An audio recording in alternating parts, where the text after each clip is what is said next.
guilty you look right now. I know you tricked me, and I'm gonna make you pay for it.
That whole story is like, that's pay-per-view, guys.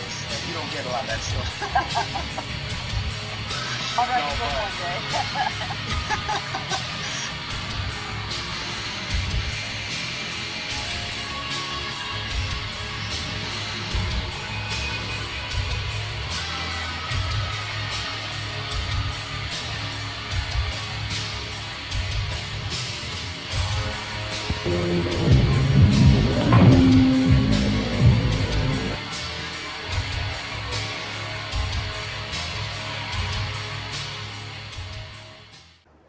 How's it going, everyone? This is Daniel, aka True Savage, and I am joined by my brother Walter Ross, aka Jedi Graham Bell.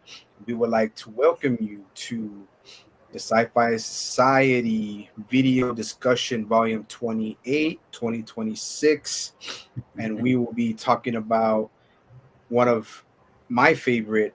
I'm pretty sure Jedi Graham Bell is on board with this now.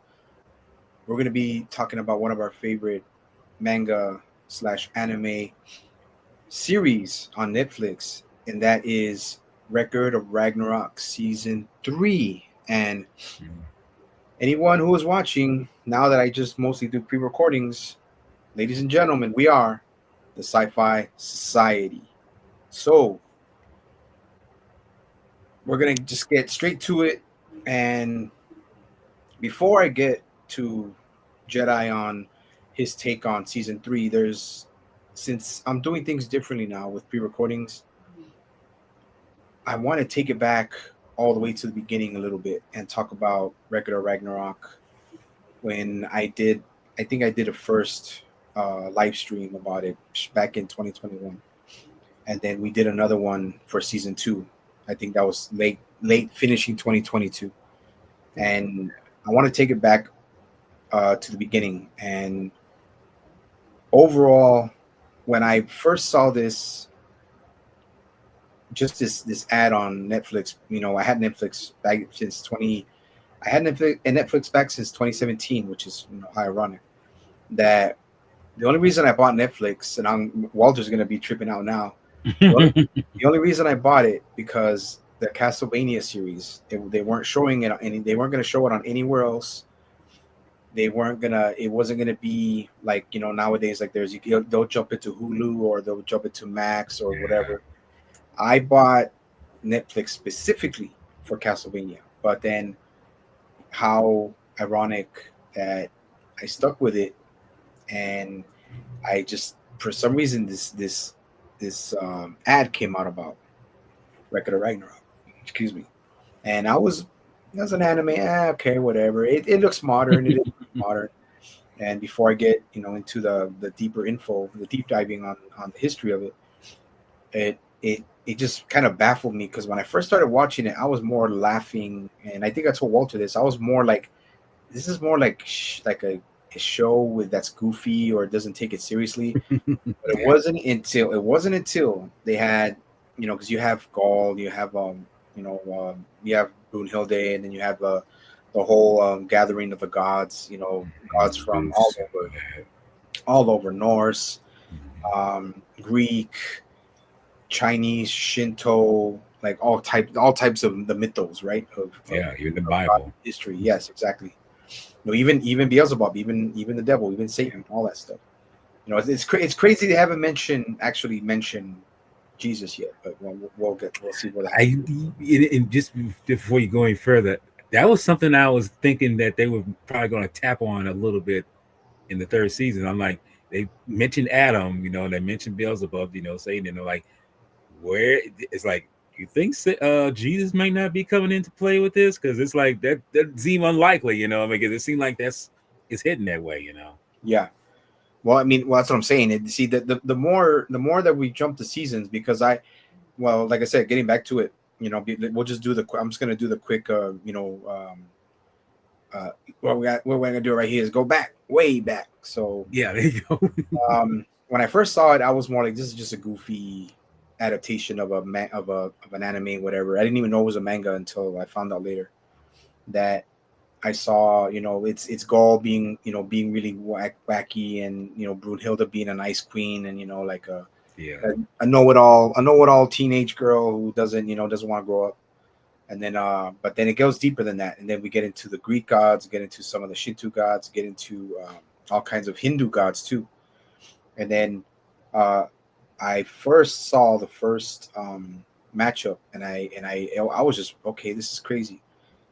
Thing that really got me hooked was when they mentioned Thor, Norse god. I was like, Thor, the actual way Thor would probably look, if in Norse terms, with red hair, solid, shredded, has a hammer. It looks like you can't even lift it up. It's so huge.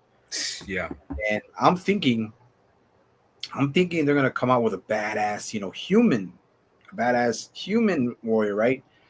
And then the first one is Lubu, and I didn't know who the fuck Lubu was until I did digging history, because I'm more into, as anybody knows me, watches my channel, knows me personally, knows I'm deep into Japanese culture, even the Shinto gods. I know a lot of the Shinto gods and everything like that, but I didn't know much about historical, let's say, even before Christ type of, warriors, barbarians, and in China, I did my research, and this guy Lubu was a big fucking deal. It was a big fucking deal.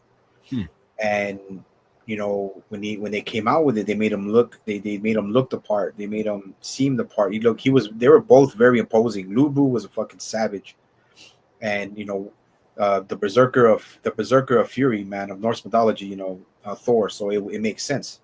So, like I said, to not make this last too long, because depending on how my body feels. Well, don't worry. Well, I already got my pills right there. So, well, yeah. So now I was kind of like taken with it with Thor, and then I had no idea who Lubu was, and then I did my research on Lubu. I was like, okay, this guy was since the three dynasties, the three kingdoms, he was known.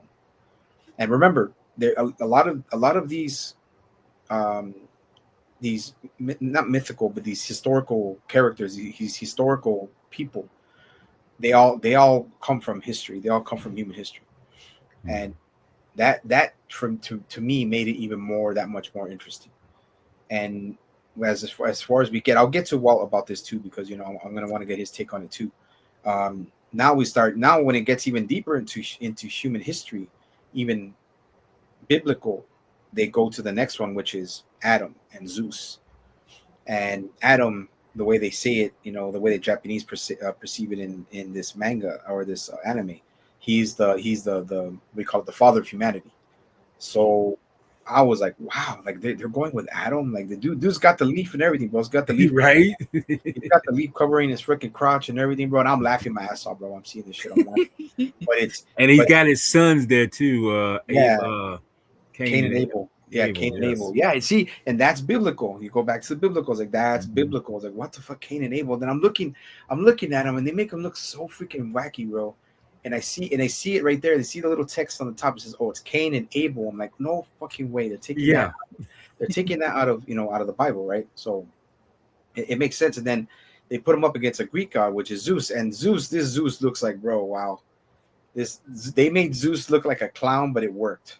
So yeah, because he started out looking like a clown. He looked like an old man, frail, like kind of like the Yoda effect, where you think like, okay, he can't really do anything, but then when you see him spring into action, it's like unstoppable almost, Yeah, and then we move on to they go to the Japanese culture, the way of the samurai, Bushido, before feudal Japan, when Japan was more they were more civil war. Actually, civil war was just starting, but it was before that. And it was we get Poseidon, which is a well-known Greek god. If you guys don't know who Poseidon is, you guys are stupid. But it's like we have Poseidon, who's very, very, very well known, even till this day. Probably sure in Greece, they have statues and all that. If you don't know the Greek pantheon, guys, you guys didn't pay attention in high school. Yeah, get off your Game Boys, your Xbox, and everything. Look up a little history once in a while, or look up certain things like that. It might interest you, Try it. Hey, and I'll say this: I have an Xbox and I got a Game Boy, but I still pay attention in school. Right, exactly. That's why I say he plays games, but at least he knows it's like I'm enrich my mind a little bit more than just what I'm playing, So but we OGs, man. We OGs. We're talking about this. Well, that's true. Yeah, we're talking about these Gen Zers, man, who really need to do their research and listen in high school, and wonder why they don't want to do shit. They're lazy as fuck. Okay. Yeah. Well, that's a topic for another subject. But yeah. So we get into Poseidon, and we get into Kojiro Sasaki. If anybody who knows, like especially people who are in our generation, who has read the book of Five Rings, or even knows the history of Kojiro Sasaki, or Sasaki Kojiro, and Miyamoto Musashi, or slash Musashi Miyamoto, where they had they had a famous battle on Gainryu Island, and that's where they take it. That's where it starts getting even more interesting for me, because now they brought out the real shit, like samurai and all that.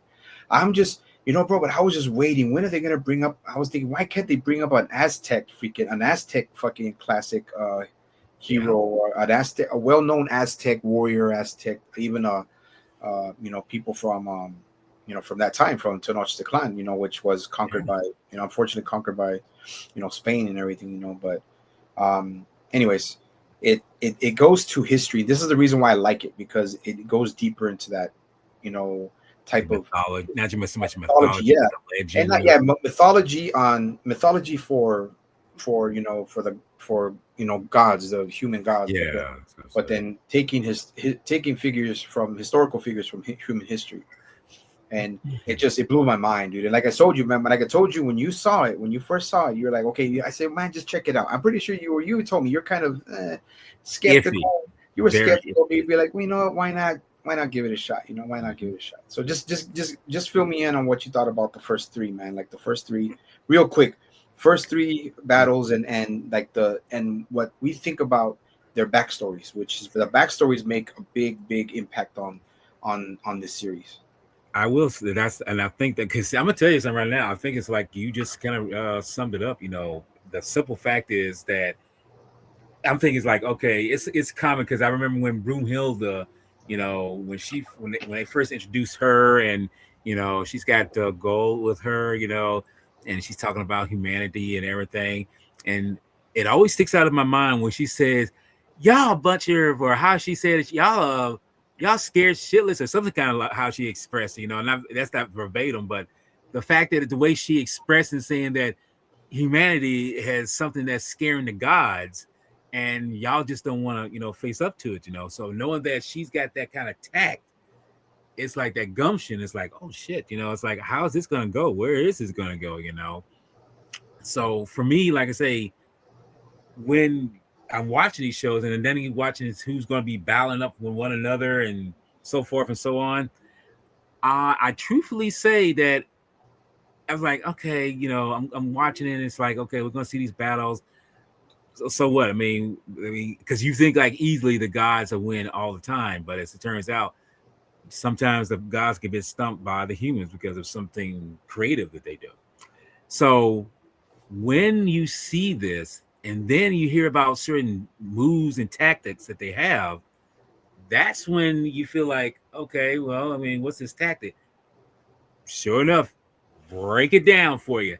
They just go into this slight backstory of whatever and whoever they come in contact with and whatever special needs or whatever that they trained or going on. And it's like, oh shit, it's like, okay, they're not just spending time on watching people beat the shit out of each other, just annihilating them. It's like they're really getting you invested in the persons who are, I mean, whether they be fictions or something from actual real life, I'm just kind of like, I'm like, damn. I mean, true enough, like with the with the recent one with Nikolai Tesla, exaggerated, but he was a futurist. He was a genius. He was somebody that here we're exaggerating him, but at the same time we realize why he did what he did, and like so forth and others. I'm just like, and not just for the people of actual history, but the mythical creatures, the legend ones, talking about them, and it's just like because you just get quickly invested in that, because to me, I think that's what holds it up to watch it, because the simple fact is that if they didn't do that, I feel like you get like bored quick. It's like true enough. Like you see people they beating the hell out of each other, and some will lose, some will die, and some will win, all that stuff. But when you look at each character that's fighting and find out that why they're doing these things, why they're going this route, why they implementing these fields and constellations to their lives, you realize like there's more at stake to this than just some comedy, I mean, because there's comedic moments. I mean, them talking crows, like I want to bitch slap, I want to take them and roast their ass, but they add a little, humor to sometimes some really more grounded in sense of emotion in some parts of it. Because I could tell you, man, I mean, there are moments where, minus the moment where homeboy motorboats homegirl, I mean, that's never going to leave my mind any time. But the simple fact is there's some really tall, anecdotes of, sadness to some of these stories, some of these people. And it just makes me realize, like, it's like, well, shit. I mean, they ain't trying to just get you honed in on what the fighting and what's this all about, what's at stake. They're saying, look at the people who are at the front line who might lose this, who might just not win. And even so, the person who might just win, and see what their whole critique of who their character is, And it's just like, well, damn, I guess I didn't realize it was going to be that thought-provoking, that philosophical, and me personally, who's been more philosophical than I ever realized through life, I realized like there's more to these people than just, and because they're not, and that's the thing. I think that's what you got to think about. It's not. I'm sorry, I'm going to ramble, but I'm finishing right now. it gives you a more 3D perspective on them instead of a two dimensional aspects of them. And I Yeah. think that's kind of funny coming from a anime, because animes, I mean, let's be honest. When we watch an anime, some can be straight serious, but some can be extremely funny with some crazy anecdotes going on in the fashion of the anime and animation. But I think they learned how to mix that up, and this show is no different. They actually, through the three series, I mean three three not three series, three Seasons. seasons. Thank you. Three seasons. I realized, like, yes, you still have that banter of humor there. You still have, it's like, oh, what's going on? But there are some times where you can actually get so invested with the characters, their backstories, you really see what is at stake, and you can feel for them. And I think that's what's so grand for me, because, like I say, I like to watch something that doesn't feel like it's like, oh, just slap you in the face and be done with it. It's like, no, do you really feel some emotion to some degree? Because I mean, it's crazy that you get. It's funny how you can get that way, but maybe because I'm older, I'm feeling like that. But when watching this, it's like I say, when we get to number three, when we talk about it, when we get that fight, I'm like, wow, I didn't realize that was so much at stake with that character. It's like, Mhm. okay. So, but all in all, this series was a thought provoking, pretty much fun at times, but at the same time, it's like letting you know, it's like it's not going to bore you, basically. Yeah. You know, No, no, yeah, no, exactly, man. And that's what I'm saying. And of course, like, going back to what you said, what you said, like, these stories, these backstories are these backgrounds of the way they perceive these humans, and it's crazy. They don't just do it just for the human characters. They do it for the gods too. They give them a backstory. I mean, of course, it's loosely based, man. A lot of these, they can't. No, nobody really knows what happened back in fucking, something BC, or they yeah, just go off of information. And but the thing about stories and about stuff like this, about especially um, historical stories that go back to literature and literature sure, and Greek mythology, and just the human gods that were perceived by human beings, of course. The history of the gods. It's easy to take their stories, just like the Japanese do with manga, and Mhm. they change them up, and they add substance to them. They add sorrow, they add happiness, they add intrigue, they add struggle, they add horror, they and this series has everything. It's got drama, it's got horror, it's got comedy, it's got you know it's got a good overall spectacle, which is the anime. And the anime, through the years since when I first saw season one, you could probably agree with me on this, Jedi, that the anime has improved greatly. Yeah, and it has. they're using more, especially for Nikolai Tesla's battle Beelzebub. with Beelzebub, that they had to take it a little bit, that take it a notch up, Yeah, in the CGI, because you have to, especially with anime. But it works in anime. Try to do that in freaking in live action is very difficult. it really is. Um, And when you say about the humor, when you see about the comedy, I mean, it's like it's does the humor does a sometimes does the humor seem like over the top sometimes? Yes, it can, but it works. That's the thing about it. It works because, as I mentioned before, the two, the black and white crows, they they have their moment of just like doing what they do. It's like, he's he's this like this, blah. It's like in that moment where Buddha, he's got that pipe. He bites down on it, and they go like, oh, he's like, it's chocolate, by the way, and then like that. See, it's like that's moments right there where it's like seem like over the top, and you wouldn't think you would get that from some animal life like that, but to me, that's why it works that way, because I feel like with anime, they're able to do it well in doing it that way. Because, like I say, if you do it in any other kind of platform, I think it'd be kind of out of place to do it that yeah, way. In my opinion. Now, I mean, anybody can disagree with me on that. No. I mean, yeah. I mean, it's like I said. People agree to disagree. Not everybody's gonna follow. Not everybody's gonna think highly about this series like the way we do. But it's like it's not that. Even me, just like I said in the beginning, this was something I didn't think. Oh, what the fuck is this? I was serious. Like, what is this? Like, what is this?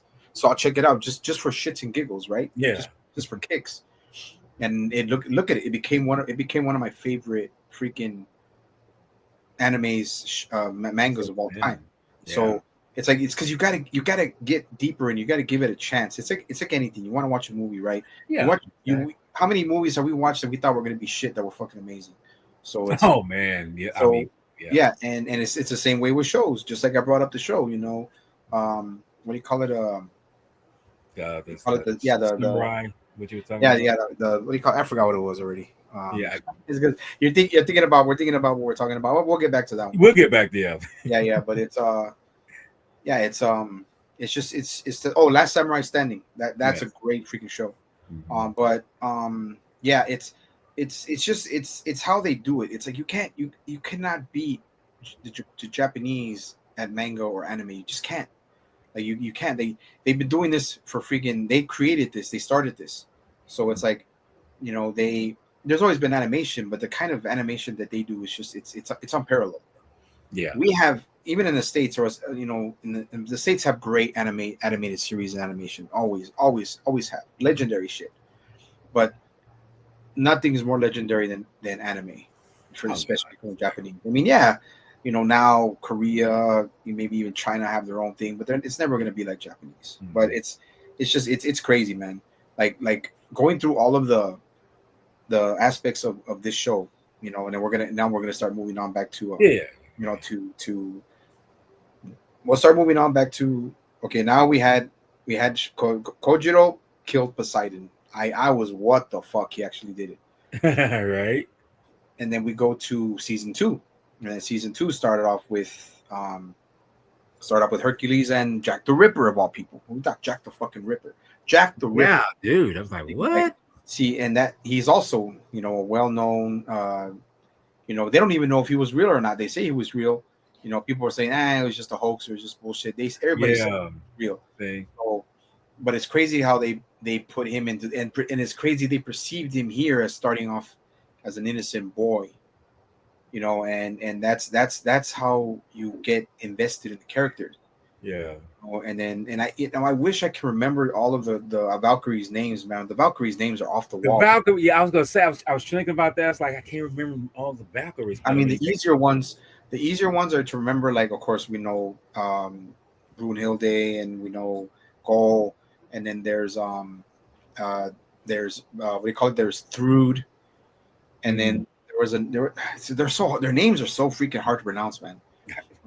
But like, well, you could probably pronounce them better than I could. I could take. Yeah, that. I mean, I would have to go look into it, but it's just but it's just crazy. But anyways, we go into Jack the Ripper, Hercules. That was a great battle, and then more exciting than I thought it was gonna be, and then Jack the Ripper, by some freaking miracle, beats Hercules, but Hercules has no ill will, bro. Loves the battle, loves fighting, loves it all, bro. Took it upon himself to try to win, wasn't a sore loser, all of that. And then we move on to your favorite, Tamimon Raiden, and the funniest, infamous motorboat of a huge, jacked, built like freaking total unit of a woman, Thrud, which is the Valkyrie, strongest of the Valkyries. Bruh, let me just say, I mean, people be like, dude, really? But I can't help it. I mean, I love big women. And then when you see him see this goddess with just ample, goodness, and then when he does it, I'm just like, I feel like I wish I was him. Tell you the truth, I wish I was him, because I'm just like, I would love to have just immense my face into her. I'm like, oh my, look, it sounds embarrassing, but you know what? I don't give a damn. I would love that done that, you know. And like I say, I don't know why that scene just just sticks in my mind every time. I keep thinking of Ragnarok or regular Ragnarok. I always think of that scene that quickly. It's just like just that just well endowed, you know. It just pops in my head, and I just love it, you know. But but that shows how certain scenes or certain moments or certain anything really sticks out because, as you mentioned before, with Jack the Ripper, dude. I mean, I never would imagine, you know, even though he might be a not a real, he might be a myth, you know. I mean, we don't really know, but the fact that he was somebody who could actually, who was a, like I say, known killer. First serial killers, yeah, first serial You killers. would think you was like I say, you would think you have two hopes of him doing anything because he's like you rather see him die, but he's actually someone who helps out humanity in some kind of way. You know, it's just like this. It's weird how the story takes you and how this series is going to go. You know, and then wherever it goes to, well, it's going to go somewhere because, like you say, with that, and then like I say, with the famous motorboat scene, it's like, hey, I mean, I'm just ready for more, you know. I mean, and like I say, when we come to the end, like the first one, we come to the end. It's like, damn, is that it? That's it? You know, that's the end. Same with the second season. That's it. We got no more. You know what I mean? And I got to wait. It's like that's the whole drive. It's the, like I say, that's the kick. It's to hold on to you.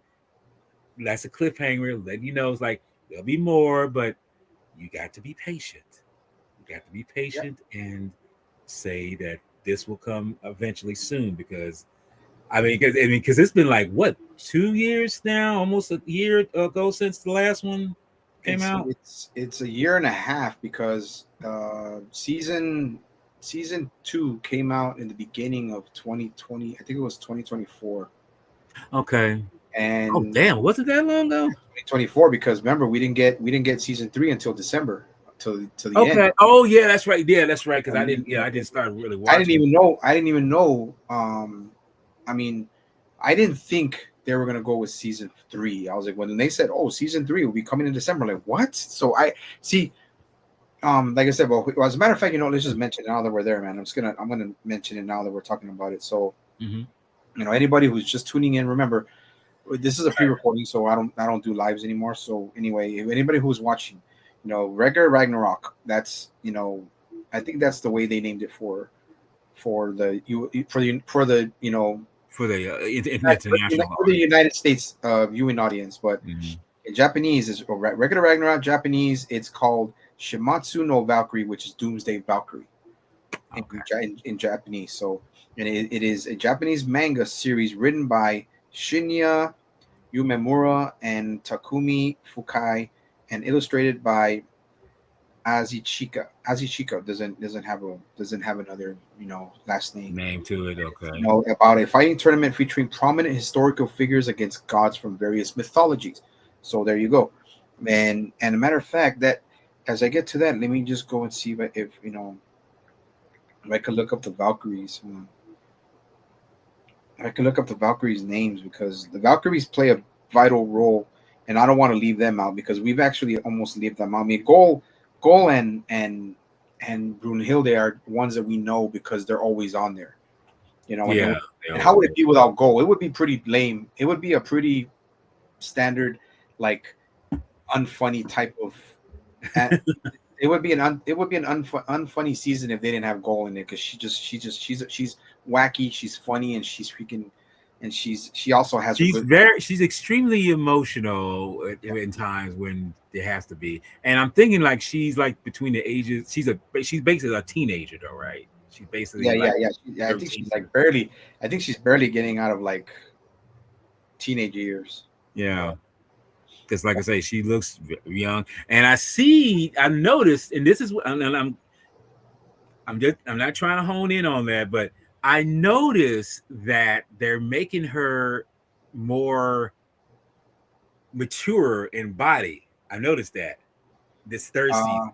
I have noticed. Oh, I did. And that's the kind of scary part because it's like, okay, she's a teenager. You do not want to do that because I noticed that she's certain parts of her body are a little bit more filled out. And I was like, do you want to go there, dude? I mean, that's you know. But then again, you got to remember, anime takes certain risks like that, and they will do those kind of things. So, Yeah. but no, but Gaul is still what that character is. You know, I think if I'm not mistaken, I feel that she's one of those things that is like the audience to a degree. You know, for the Yeah. human side, it's like no. He's like, come on, you gotta get up. And there's moments where she, you know, just like flat out just crying. I'm like, girl, you just stop crying. Just come on, stop being like a little, biatch. But I forget that she is a female, so she's gonna cry anyway. But then she gets enraged sometimes. I'm just like, oh shit, that's like girlfriend. I'm like, you get. I mean, I'm thinking Blue Hill gets really outrageous sometimes, but Gold sometimes be like, what the fuck, you know? So Yeah. it's those moments of clarity that makes you realize like she can't turn off, that emotion because she wants human society to win, to live, but she can't control these things. Yeah. No, but you're right. Well, we'll get back to gold. But I was gonna say I found the names. Okay, so Of the Valkyries. yeah, yeah. So we know Brunhilde is she's the main character pretty much, and then Uh-huh. we have the second was Hrist. Hrist was the one that was with that did her Volander and became connected with Kojiro Sasaki. Okay. And then Thrud was with one of your favorites with Tommymon Raiden. Yeah. And then Rangriz, I think Rangriz was with Lu Bu. Rangriz was with Lu Bu. And then here's another one. Here's the fifth one. I think her name is Jiro. No, Jai Gyro. I don't know, dude. I can't pronounce that fucking name, dude. She was the one that was with King Leonidas. And Okay. then, there's another one called Skalmold. Skalmold. I don't know who she's with. And then there was Regan Leif. She was with Adam. Regan Leif was with Adam. And you can remember now, you like I said, remember I said you probably can say those names better than I can because dude, I am terrible when it comes to those No, it's kind of all names. good, man. No, but the one that was with Leonidas, bro, I could not pronounce her name, dude. I could not pronounce her name. And then there's Gondol. Gondol was with I think with Nikolai Tesla. Mm. He was with Tesla. And then we have Aventir. No, Avatir. Avatir. I think she was with Emperor Wong. She was with Emperor Wong, and then we have Hyok. Okay, Hyok. She was with um, Jack the Ripper, Mm. and there's another one. There's a 12th Skeghold. We haven't seen her yet. We have not seen her yet. And then Gaul. And then Gaul is the last one. So yeah, so it's crazy, man. Like they all have their connections, man, and it's good. It's good. It makes Oh no, it is. never. It's because I'm doing this because I'm adding this because they never added this to all the other live streams we did because we were just talking about pure fun. But I wanted to give the more characters, which is the Valkyries Yeah. more credit because remember it is called it is called Record of Ragnarok, which is Doomsday Valkyrie, and it's just if without them though you can't have that connection like the way the girl was Hyok the Hyok I think was with Jack the Ripper, and then there was Hrist who was with Kojiro, and then through Yeah. with Tommymon Raiden, and getting to Tommymon Raiden. Mhm. Tommymon Raiden and Shiva, that was a great battle, dude. Shiva, that was a Yeah. great battle. One of the better battles. And I love the fact that they used sumo, which he was the first Yokozuna, or one of the first Yokozuna. Mhm. Did he ever make Yokozuna? I don't think he made Yokozuna. But his backstory was good because he came from nothing, bro. Yeah. He came from literally nothing. He came from a very, very poor village, dude, that was overrun with famine, and all of that, dude. Like the worst way you want to grow up, especially when you're brought into a world like that. And you know what? See what one volcano can do to its surrounding environment, bro. Just what Oh, one, yeah. yeah. And I like about that because they're adding to it. It's not just one of those animes that's just lifeless. It brings Yeah, that's it brings so much energy, yet it brings um like the historical figures, but it adds to the story. And adds more even though a texture. lot of it, yeah, some of it I think is common, and some of it is in base, from the historical figures. Some of it is real. Their backstories. I think some of it is real, but most of it is implied, and most of it is added to it. It's Yeah. just they just add to the story to make it more interesting, make it more to make it grip the audience like it did for me and you. And then Yes. the battle with even Shiva's backstory about he had to unite all the gods just to become the most powerful god. So, Yeah. and at first Shiva looked like a joke, but he actually they thought Shiva was a joke. I thought Shiva was a joke, and then till he's actually fought, bro, and then and then the other gods start to realize how powerful he is. And come on, bro, he's a destroyer, bro. He's fucking Shiva, the god of destruction. Hmm. So, and then him going against Tamimon Raiden, which was a historical figure in sumo, because, dude, when I learned about sumo, bro, sumo is a rough sport, dude. And you just think it's two really big people just slapping fucking hands and pushing each other out. No, dude, no, man. It takes a lot more to be a sumo wrestler, and that's why at least from what I've read or just looked up, that maybe 70% of sumo wrestlers do not make yokozuna. Like they do not make yokozuna. It's they go to like other ones. They go to like maybe two classes lower. Maybe Hmm. get one class before yokozuna to get there. But it's rare that a lot of them make yokozuna. So, but that's where it's because I like sumo, bro. When I found out about sumo, man, there's another show that I would love for you to watch when down the line, bro. Down the line though, it's called Sanctuary, and it's about sumo wrestling. It's about Okay. how it is day to day in sumo, but it's a show. It's not a documentary. It's more of a show, but it documents the life of The sumo life wrestling. of a sumo Yeah, wrestler. and dude, Yeah. I I would. said I was going to ask you, but I mean, I kind of lost my train of thought. But I mean, I'm listening to you, so it's like it'll probably pop up in my brain again. But But yeah, no, I mean, that's the thing. but like I can't. It was something on my. I was something I was going to ask you. Was dealing with the sumo part, but it's like, damn, I can't. I kind of lost my train of thought there. So it's no big was deal. it It's was like, it with Raiden? I don't think. Yeah, no, it was that. Now, yeah, it was with Ryden because I think that because he was a really tall man too, though, right? He was like 6'4", 5", something like that. Yeah, he was. Yeah, he 6'5" back then was giant. In Yeah, times, bro, 6'5" was giant. but no, it was also dealing with the sumo wrestlers. Is that um, there's now that's what I was going to say. There's a discipline to how they do that, right? I mean, I know it's a discipline to everything, but with sumo wrestling, it's like a real discipline because the way you have to hone in and like how you take your opponent down and how you're supposed to, master that sense of, pushing them out of the ring and all that stuff. It's like that's what I was going to ask you about that. I mean, but no, that's that and the fact that since you know about it, since you've because I'm assuming that you have actually trained or actually participated in I've sumo wrestling. I've never I've never trained in sumo wrestling, but I wish if I would have learned about it when I was younger, I would have definitely tried it. Okay. But it's because I was too skinny, man. When I was a kid, I was too skinny. Like I didn't start gaining weight until I didn't start gaining weight until like I was in my 20s, till I was in my my mid 20s. I didn't start gaining weight. And you got to have yeah, I was gonna say you got to have a certain build. You have a certain Yeah, size.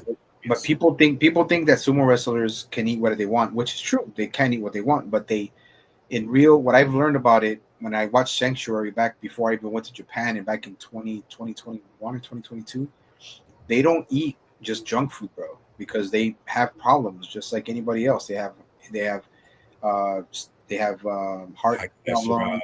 They can develop heart problems, diabetes, all that shit. So they don't eat just junk food. They eat a lot. They eat a lot, but they I'm eat a lot. assuming a lot something more of that's more balance in terms of like Yeah. vegetables, something protein. Vegetables, Yeah, chicken, proteins. yeah.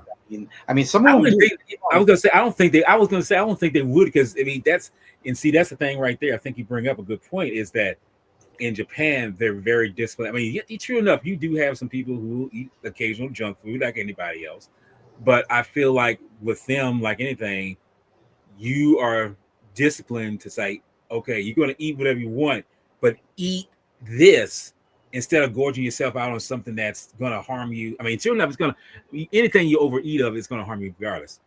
But eat this in terms of building up your size and your momentum so you can participate. Because you just said you were, not big enough for if you were ever to get into that. It's like they had because that's like I've seen many sumo wrestlers and they, like I say, they're not quote unquote fat. They're more just like big, individuals who are, like I say, kind of massive. And I don't think of that as obese. I think of it as more like they just have a larger. I mean, you could easily say that's fat, but I feel it's more something that they use to, put on the pounds in order to discipline themselves in order to fight. Not so much fight, but take out their opponent. And that's why I say, yes, eat whatever you want, but make sure it's in the balance of like vegetables or certain meats or certain, starch or something like that. Because yeah, if you do it the other way, yeah, you're gonna be worse than the people that's living in America, I think. Yeah, yeah. Well, that's what I'm saying. Like they they know, like they know how to. They know it's not that they eat just whatever. They eat a lot, and Mhm. even if you, even like me and you, say me and you, for instance, bro. If I wanted to, say if I wanted to put on more weight just for some reason, right? Say I wanted to train. Say I was healthy enough to try to train, right? I can gain weight, but I can gain weight by just increasing my appetite, not just eating whatever, not Yeah. just eating junk food or whatever. They have to take in a certain amount of calories, and it doesn't matter what they eat. They're still gonna eat proteins, eggs, but they're not gonna be eating super fried food or any like all the Yeah. junk food because it is fuel. Junk food is junk fuel. You know what I'm saying? It's junk food is junk fuel. You eat the good stuff, you eat the healthier stuff, it's good fuel. So Yeah. it's the amount that they take. Remember, I'm just don't quote me. I'm just No, no. that's what I that's what I saw in the series, and that's what I've done in my own research. But like I said, going back to Tommy on writing, and I wish I would have if I would have gone to Japan, dude. I really did try to see when I went. I don't think sumo was it wasn't in season yet. I was gonna say, was it in season Yeah, yet? I think there was like an off season. So what I have gone. The one thing I would have loved to do when I went to Japan, dude, was go to at least one sumo wrestling event, and I would have been like, oh shit, dude, I would have loved this, dude. I would have And soaked it. not to get too off subject, but I'm like, I didn't realize that that is a thing where certain sports or certain events were out of season. I mean, like I know like baseball or either whatever it's like they love baseball over there, but I wouldn't think sumo wrestling was something that would be out of season. I mean, I wouldn't think it would be like that Well, unless it was well, sumo. they train. Well, they train off season, of course, like anybody. They all do off season training. They have to because they have to be ready for when I guess when the sumo tournaments begin, just like any kind of thing, just like any boxing or whatever. Boxing is year round, so Yeah, I think sumo is also year round. But like I said, don't quote me on it. But they do a lot of training. But when they're not when there's no championships or stuff like that happening, they train either way.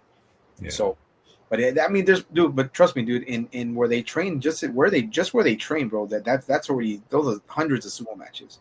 So you just gotta like put it into your mind and do research on it. And you'll be surprised. But Yeah. so now going back to Raiden, bro. Raiden shows off some good shit, bro. Does the comic relief with Druid, and she ends up falling in love with him, and he's like, I love big women. He's like, well, she was a big girl, dude. But hey, fuck it. It was funny, and that was really really it needed that part. You needed that part because he was, like I said, sumo wrestlers back then got whatever they wanted, bro. Especially in Japan. Yeah. Not like now. Now it's more controlled, But sumo wrestlers used to get anything back then. Like if they wanted a woman, they get a woman. They wanted one. They wanted two women. They go 3 women, 4 women. They get it. They got it back then. I'm saying like like almost 100 years ago. Yeah, they probably got everything. Well, Yeah, and I was gonna say, I mean, this is during this is way before the 20th century came into play when yeah. I mean, they still do. Don't get me wrong, they still do because sumo is huge in Japan. It's still one of the biggest. It's one of the biggest pastimes, bro. No matter what, it's legendary and it's iconic over there. But what I did like about his backstory is that they showed the struggle, man. That that's the thing I like he about that. wasn't an ordinary Japanese person. He was very tall, very big for his size, very strong for his size. So, and I like the backstory they gave to him, where he could have easily beat him all if he wanted to, but he wanted to make it fair for them also. So he didn't use his true potential. Yeah. So, and it's funny how when they show the introduction for him that they have the hands of the hands of other sumo champions. So it's keeping it it's keeping with Japanese culture, and that's what I like about it. Remember, it's a Japanese manga and anime, bro. So they're gonna show their pride, which is fucking Japanese pride. And Which I then like, and that's you know what, and I don't think that's a bad thing. But it's like you make this. It's like, hey, show a look. And I know me personally, I have said this. I think I've said this in the past on some back uh, previous Ragnarok streams, but I was kind of thinking like, well, how come they haven't shown anything as far because they've done everything from Caucasian to Spanish or anything, but why haven't they done anything that's from Africa at least? I haven't seen anything specifically from you know African mythology. But I mean, I realize in the end, this is something that's made by this particular country, and it's like, well, dude, if we did, I mean, it's like I say, like you did something that's dealing with you're a Hispanic person. You did something and you include all the cultures, but you're going to make sure that your particular heritage is being focused on something. It's going to be taught. It's like, yes, you're going to focus on that. Same with me. I mean, like I said, there's certain things I love about, Asian culture. There's some things, actually, believe it or not, I love dealing with Russian culture, Russian heritage. But the thing about it is that I'm still going to imply putting in, okay, you're a person who is of color, still put in what your heritage is and put that mythos into that, and kind of, put that, get that game running, because you feel like if you just do that, that's just one sided. And I feel like that's what they do here. They're kind of spinning their wheels with all these kind of, ancient myths, and then people of accurate history, even though some is exaggerated, they're still doing it. And I feel like that's a beautiful thing that they're able to do that kind of way, do it that kind of way. But and again, it's like everyone's entitled to what they want to see, what they want to choose, and what they want to, tap on, because truth be told, I don't think there's much as far as mythos in African, mythology. But then again, I could be wrong, man, because and that's the thing about this. And I'll just say this real quick before we go any further. It's funny in America, a lot of black folks, not all of them, a lot of black folks do not know enough about their own heritage in terms of, who is here, who died here, what is the god of this, what is the god, they hardly, mostly all of them don't focus on that. You got a certain percentage who actually focus on what is from their actual, and truth be told, you won't find too many people who are African descent talking in their actual language from Africa. That's hardly anyone here in this country that does that. You get, like I say, like you, now you say you speak a little bit or like 70% of Spanish. Trust me when I say black people, probably damn near 1%, maybe none, speak any kind of African language of any kind. You got anybody who's who's a Native American. You got somebody who's Asian. You got somebody who's like a Caucasian from the old country. You speak it. Here, they cannot speak it.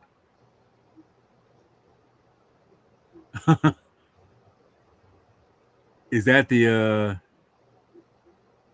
oh no, it's the, oh, okay. Yeah. This dude. Yeah. Right. That's dude. I'm gonna tell you something right now. That's a moment right there that you find out what that character is, and you realize like what he's all about, you know. But Yeah. now, like I say, just to finish up, it's like that's a core thing about black people in America. Yeah, they're gonna stand up for their heritage. Some of them, but you standing up, you got to give 110% by saying, "Can you speak the damn language?" I know I can't, but at least I would think like you should try, you know. And like I say, hardly of them ever do. So, No, but yeah. No, but I mean, sad. no, but well, to go on that, man, like, um, I'm pretty sure there's some people who are like you who are black who have who actually do try and learn about their language, their actual language, the mother tongue, the mother Yeah, the tongue, mother tongue. Yeah, there you go. mother tongue. And I mean, I agree with you in certain aspects, but I'm pretty sure there are people out there who actually do speak it, and me, well, it's because, um like I said, I'm 100. People could probably trip the fuck out, but I'm 100% Mexican, bro. I'm 110% Mexican. And some people say, shit, I look Asian. So it's like, I can see that. I mean, believe it or not, I mean, I know you Hispanic, but then again, I can see that little bit of twang of Asian, though. I mean, maybe because you're so embroidered with Asian culture, maybe it's kind of like metamorphose your face into some kind of way, you know. but it's also like, with my culture, like my mom, my dad, they come from very proud families who pass Mhm. down, Spanish. It's not proper. It's not proper Spanish, but it's still Spanish, Right. and I can still carry a conversation. Sí puedo hablar español con alguien como tú, Walter. Si, si necesito a preguntar a ti algo, sí me vas a decir en inglés, pero sí, porque tú no hablas español, pero See what I'm what I'm saying? saying is, see, like I speak Spanish, but it's like I only know about 69%. Yes. But I know enough. Like if I have to go somewhere and I have to speak Spanish, I'll speak it, and people will be like, "You speak good Spanish." It's like, to me, it's not good Spanish, but Mhm. it's because I was taught. I was taught, and when you live where I live, bro, you have to talk you have to talk Spanish. But I mean, and I know, like I said, I know we're getting off a little stuff, but do you notice this though? Is that it seems like, and I'm thinking because of black people backstory from when they were brought up here, unfortunately, as slaves, and everything. I guess they figure like, learn the culture, learn the language, and they spread it off. But I think because of certain situations, I think they felt like, it's better to try to survive than try to, hone in the original, native tongue, and I guess like that. And I guess that gets me to thinking, that's probably why it's not lost. It's just that it's not used because it's not. I guess in their minds, it's not necessary. You Well, know. that's another thing too. But remember, if you want to learn something, bro, you really want to learn something, you're gonna do it. Yeah, Like exactly. you really like, but you got to remember too, man. Like Mexico, Ciudad Juarez is a sister city to Texas. Hmm. So Mexico is right there, Yeah, it's right next right door. there.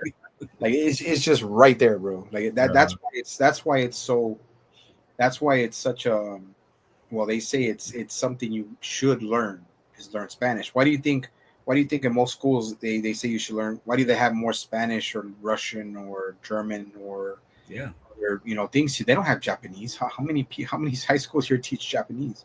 It's yeah. like, Japanese, so, Chinese, yeah, Korean. yeah. But see, if you really want to learn something, bro, you would want to do it. Like you don't have to go to a freaking, take a course or go to a community college and do that. Look what I did. Look how I did to learn, to You did learn. it by yourself. Yeah. Yeah, when I did Japanese, watashi wa skoshi nihongo ga hanasemasu. That means that I know a little bit of Japanese. Genki desu. Genki desu ka means, Genki desu means how are you? Genki desu ka means I'm good. Hajime mashite means nice to meet you. Do itashimashite means you're welcome. So it's like, So if you really want to, this goes back to how I am, bro. If you really want something, you'll do it. If you really want to learn something, you do it. It's all about that drive. If you really want to learn a Ugandan language, bro, or any kind of language from Africa, all you got to do is look up on your laptop, look up on a phone, look up. Okay, look, I just want free apps of just learning basic African languages. I know there's more than one African language. Oh no, it is. Yeah, that's because it's very widespread. There's only one Spanish language, so but if we were to take it, say if I were to go to fucking Madrid, Spain, or go to fucking Barcelona, dude, the way they hear me, the way I speak Spanish, they're gonna think like, oh, this fucker's fucking that's second rate. That's fucking second. Yeah, rate. he's faking the funk here. Yeah, you're not one of us. Like nor would I want to try to be like that. But it's like you want to learn something, you learn it. You want to do something, you do it. Like sumo. Like if I could physically still do it, I would want to learn sumo. Right. I mean, I'm never gonna be 200 and fucking. I know for that sure. I'm never gonna be 280 pounds.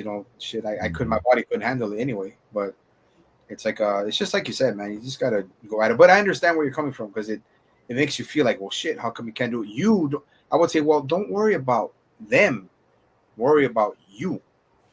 And if you want to learn that shit, you learn it. You're like, oh, why are you learning it? It's a dead language over here. Well, because I want to learn it. Right. So that's it. You don't gotta, but I understand where you're coming from, though. Yeah. But back on topic. Yeah, back on topic. But yeah, I get you, bro. I totally get you, man. I mean, but it's just something that you do something, you want to do it. People. I know you want people there, but don't.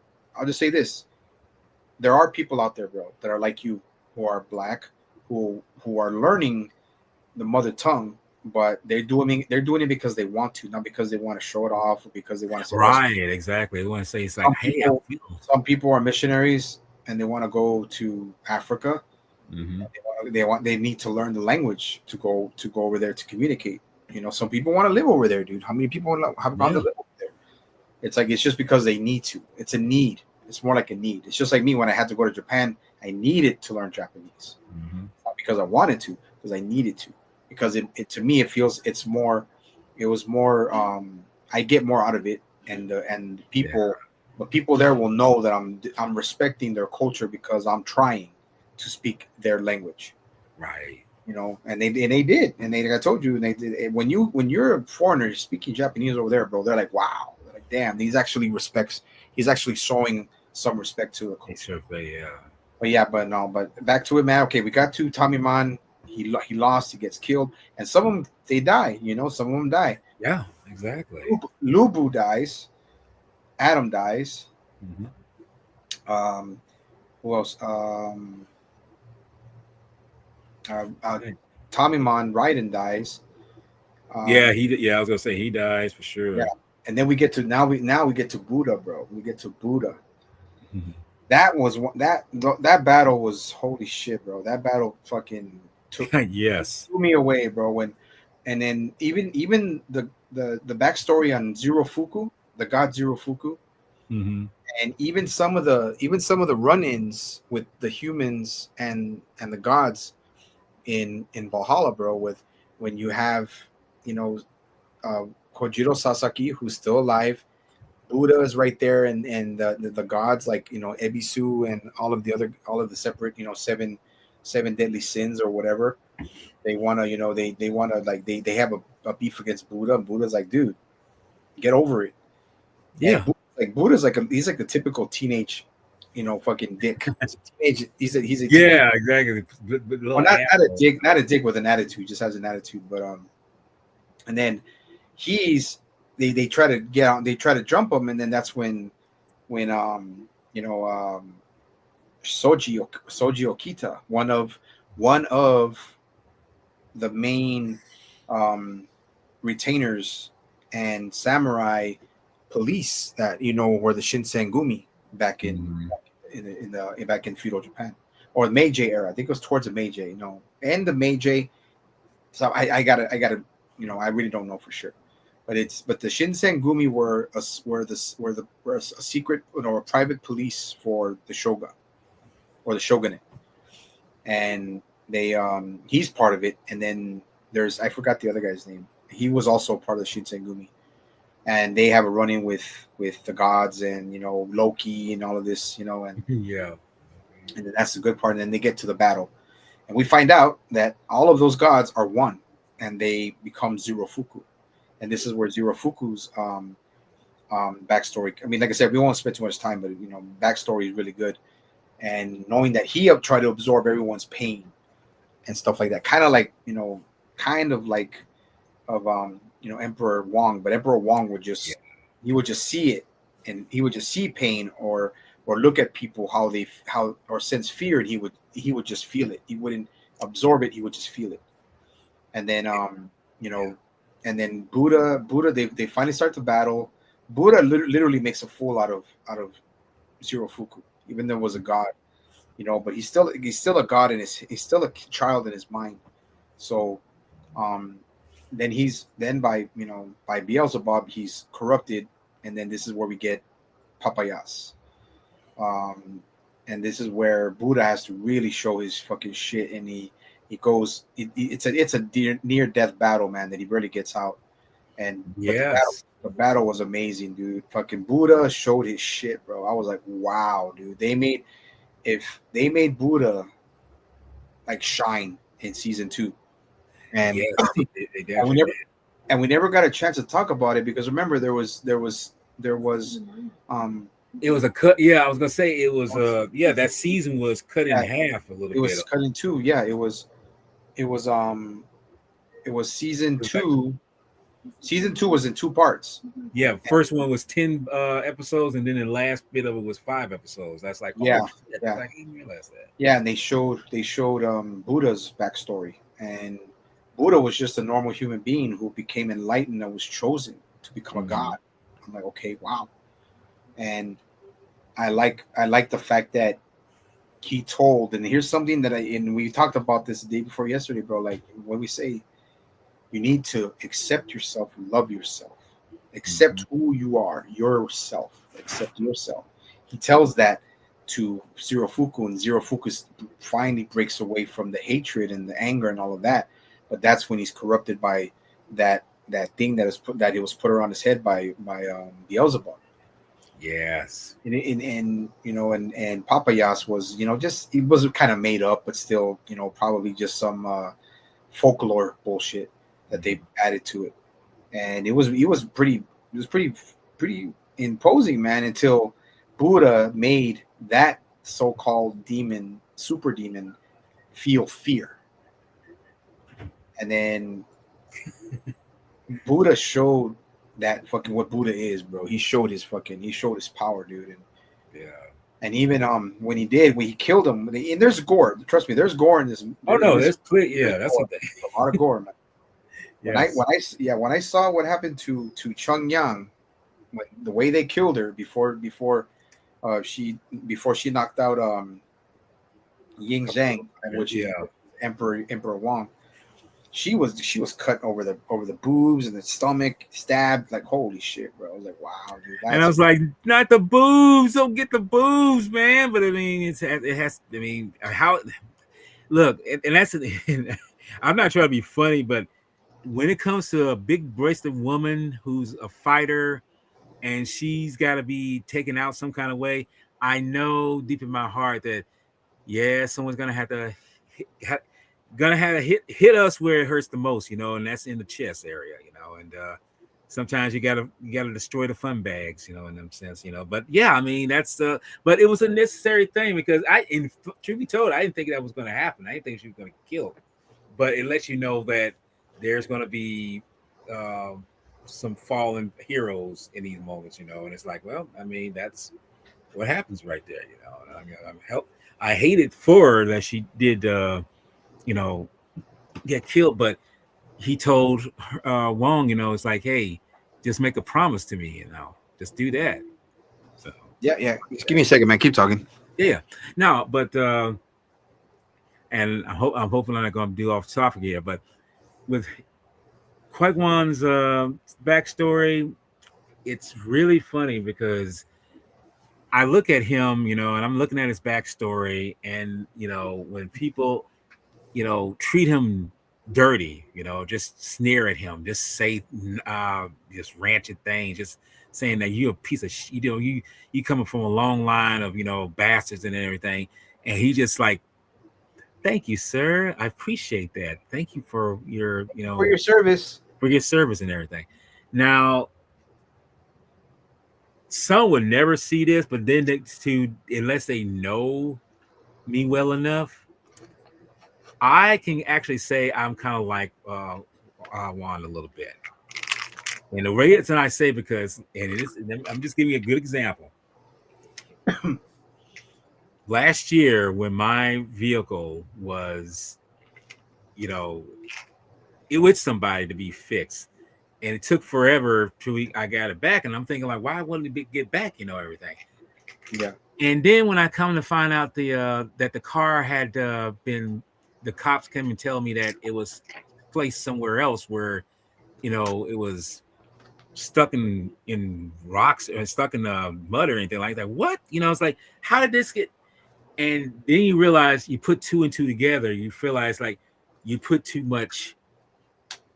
You pretty much put too much trust in somebody. Well, point blank forward with this. When I confronted the person who actually did the performance, they try to spin doctor some bullshit, narrative and everything, and all the while, I wanted to just like take my hand and just like punch my fist through his fucking head.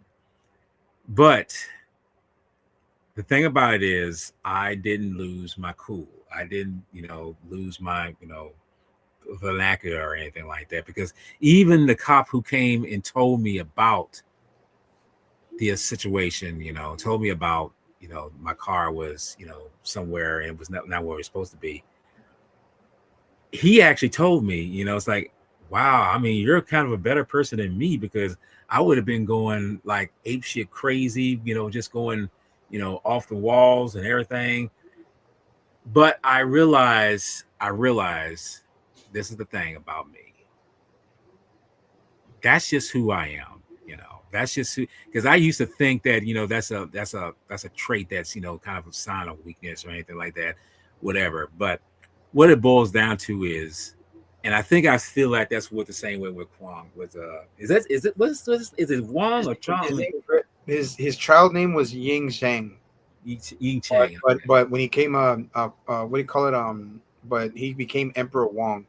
Well, I'm gonna just call him Ying Chang for right now, because this is where this is before become Wang.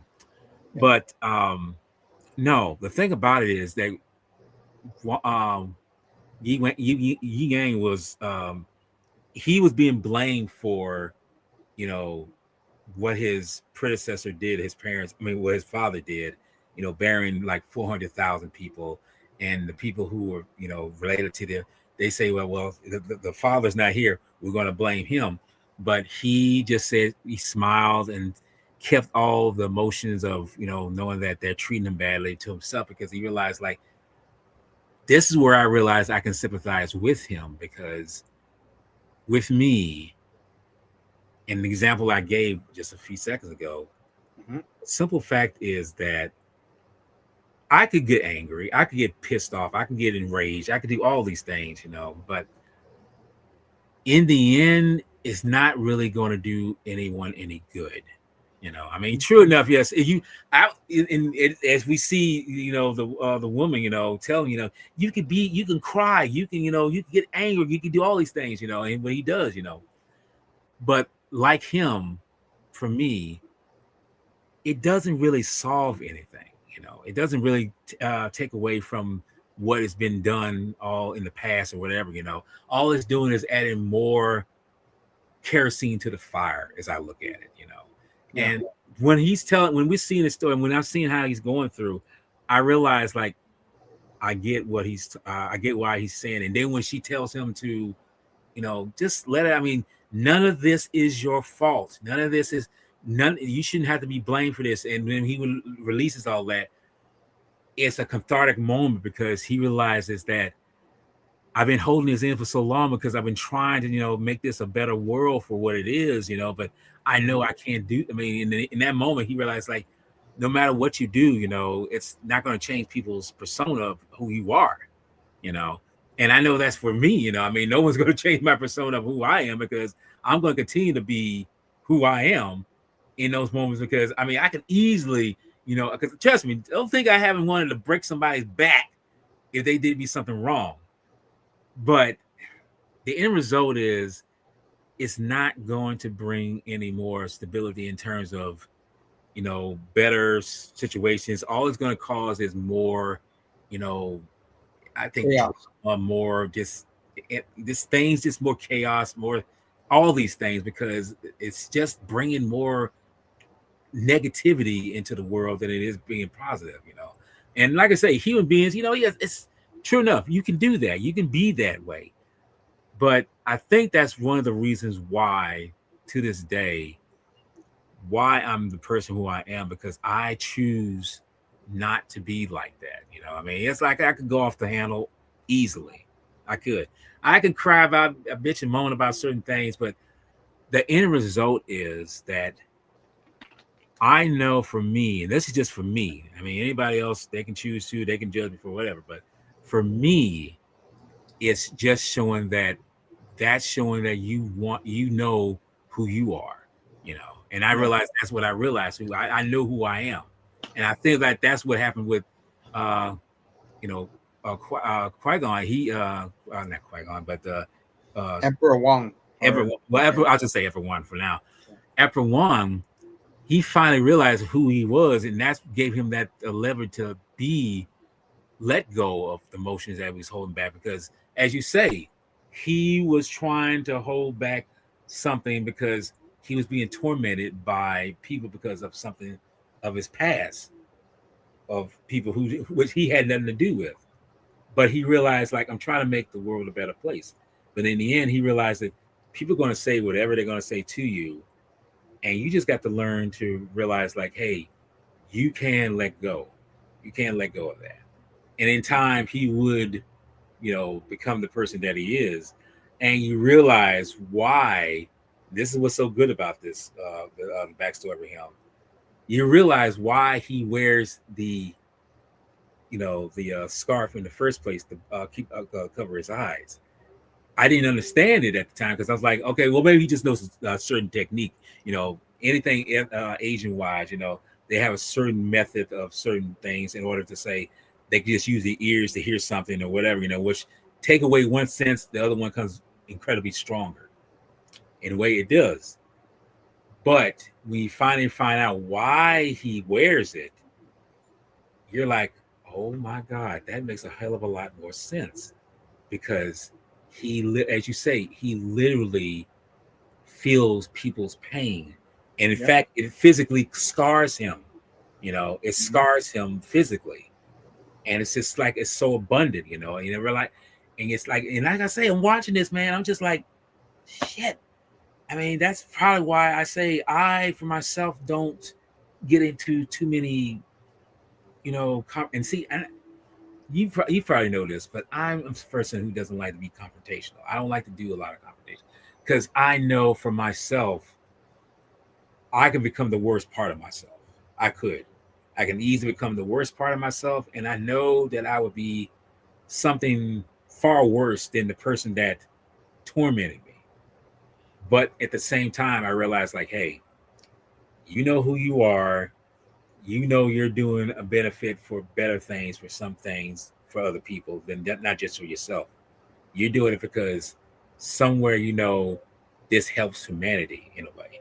And I think this is where Emperor Wong realizes, like, hey, when he says that he's going to be a better emperor, better king than he ever was, than anyone else before him, he realized that's what I'm trying to do. I'm trying to do a benefit for humanity, And that shows a great character for him, even though he doesn't lose it. He loses an arm, but he does. Is it him or is it someone else? He dies. I forget. No. Emperor Wong actually kills Hades. Yeah, that's what I'm gonna say. He actually kills, but I think he loses his arm. I think, if I'm not mistaken. Yeah. But it shows his character arc really good because it shows that he's someone who's willing to suffer to make the world a better place, you know. And this is why I was thinking this is the moment where I was kind of thinking like, okay, they done the Adam thing, they done the biblical thing was that. It makes me kind of think to myself, oh shit, now how come that I don't feel that how I feel like Jesus might step into this arena, you know? Because it seemed weird to me, but then it's like, well, we have some biblical aspects in it before, so it wouldn't surprise me if they went that way. So that's why I say I kind of brought that up about that little tidbit about my, piece of whatever, because it's kind of like I say, it's kind of describing a little bit of what Wong was going through at an early age, but at the same time showing that him like me, I don't want. I mean, like I say, I hate the things that are going on. I mean, like the stuff that's going on. We won't get too much into it. I hate that's what's going on in the world. I hate all the things that's going on. You know, I mean, it's crazy. But at the same time, I don't want to add more to it to make it because I mean, if a person adds something to something, all it's going to do is build the fire more higher. That's all it's going to do. That's all it's going to create. It's going to create more flame. It's going to turn into a furnace. It's going to turn into wildfire. Somewhere along the line, you got to de-escalate that. You got to douse the fire. You got to put it out some kind of way. You got to keep that spark from becoming a flame.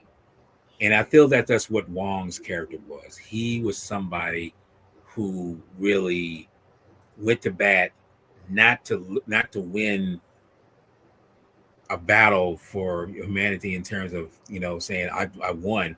He was doing to say I'm trying to win so humanity can still be here and for the better good, you know. Yep. And I think that's what I'm doing. My I mean, it's crazy.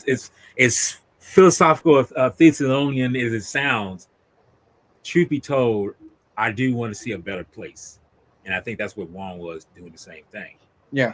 Crazy best. No. Yeah, man. No. It's good. I mean, like you resonated with him. You resonated with that character, with how he went. Because there's a lot of things also too that a lot of his backstories that that I can I can connect with. Like you just like not off topic, but the movie mid-90s. I lived that. Pretty much lived it.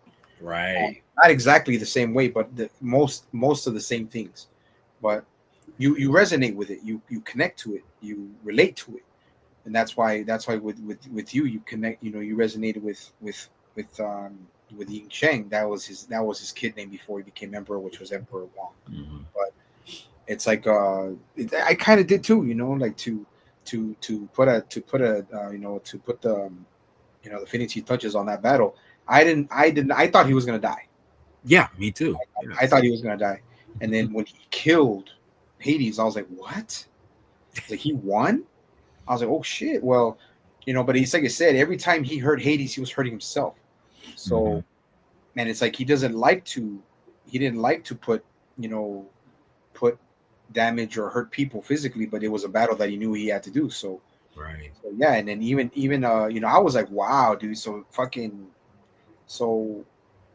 freaking Poseidon is gone now. Hades is gone. I'm like, whoa! Like it threw me off. Is that crazy? Is that weird? Yeah, it threw me off. I was like, okay, and then but I understood. I understand where you come from. Like he didn't have that much of a long reign in real life, but he did unite all of China, and but it just the story they gave to him resonates with a lot of people.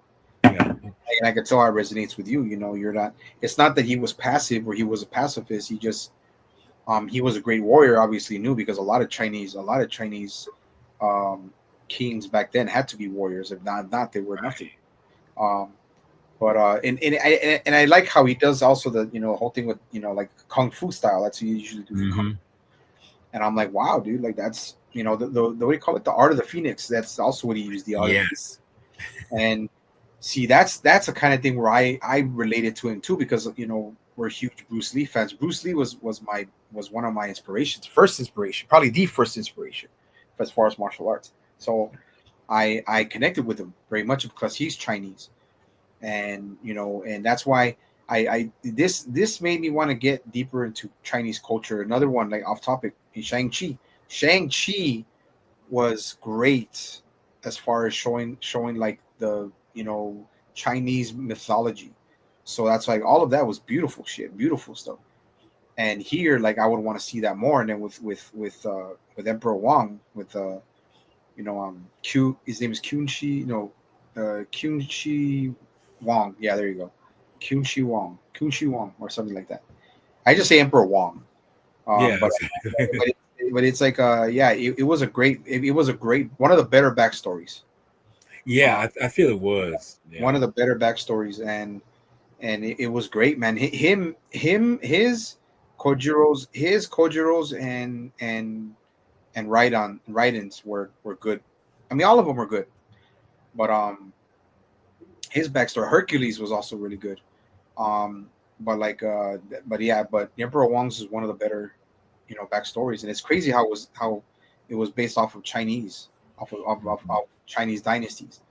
And I guess you can see that even some Japanese, who make this, do have a respect for China, yeah. but or Chinese culture, because usually they're at each other's throats, bro, and not because of China, but because of what kind of horrendous shit, that horrible shit that Japanese would do to Chinese people. Yes, and we won't discuss it too much, but we realized that it was very horrific. But Yeah, I feel like this is where you realize whoever makes these particular animes, they realize like, okay, somewhere along the line we have to truly put that history aside. I mean, yeah, we'll remember it, but we won't dishonor it by saying that this can't be where we can say discuss it, because it's like somewhere along the line we got to say we got to make peace with this.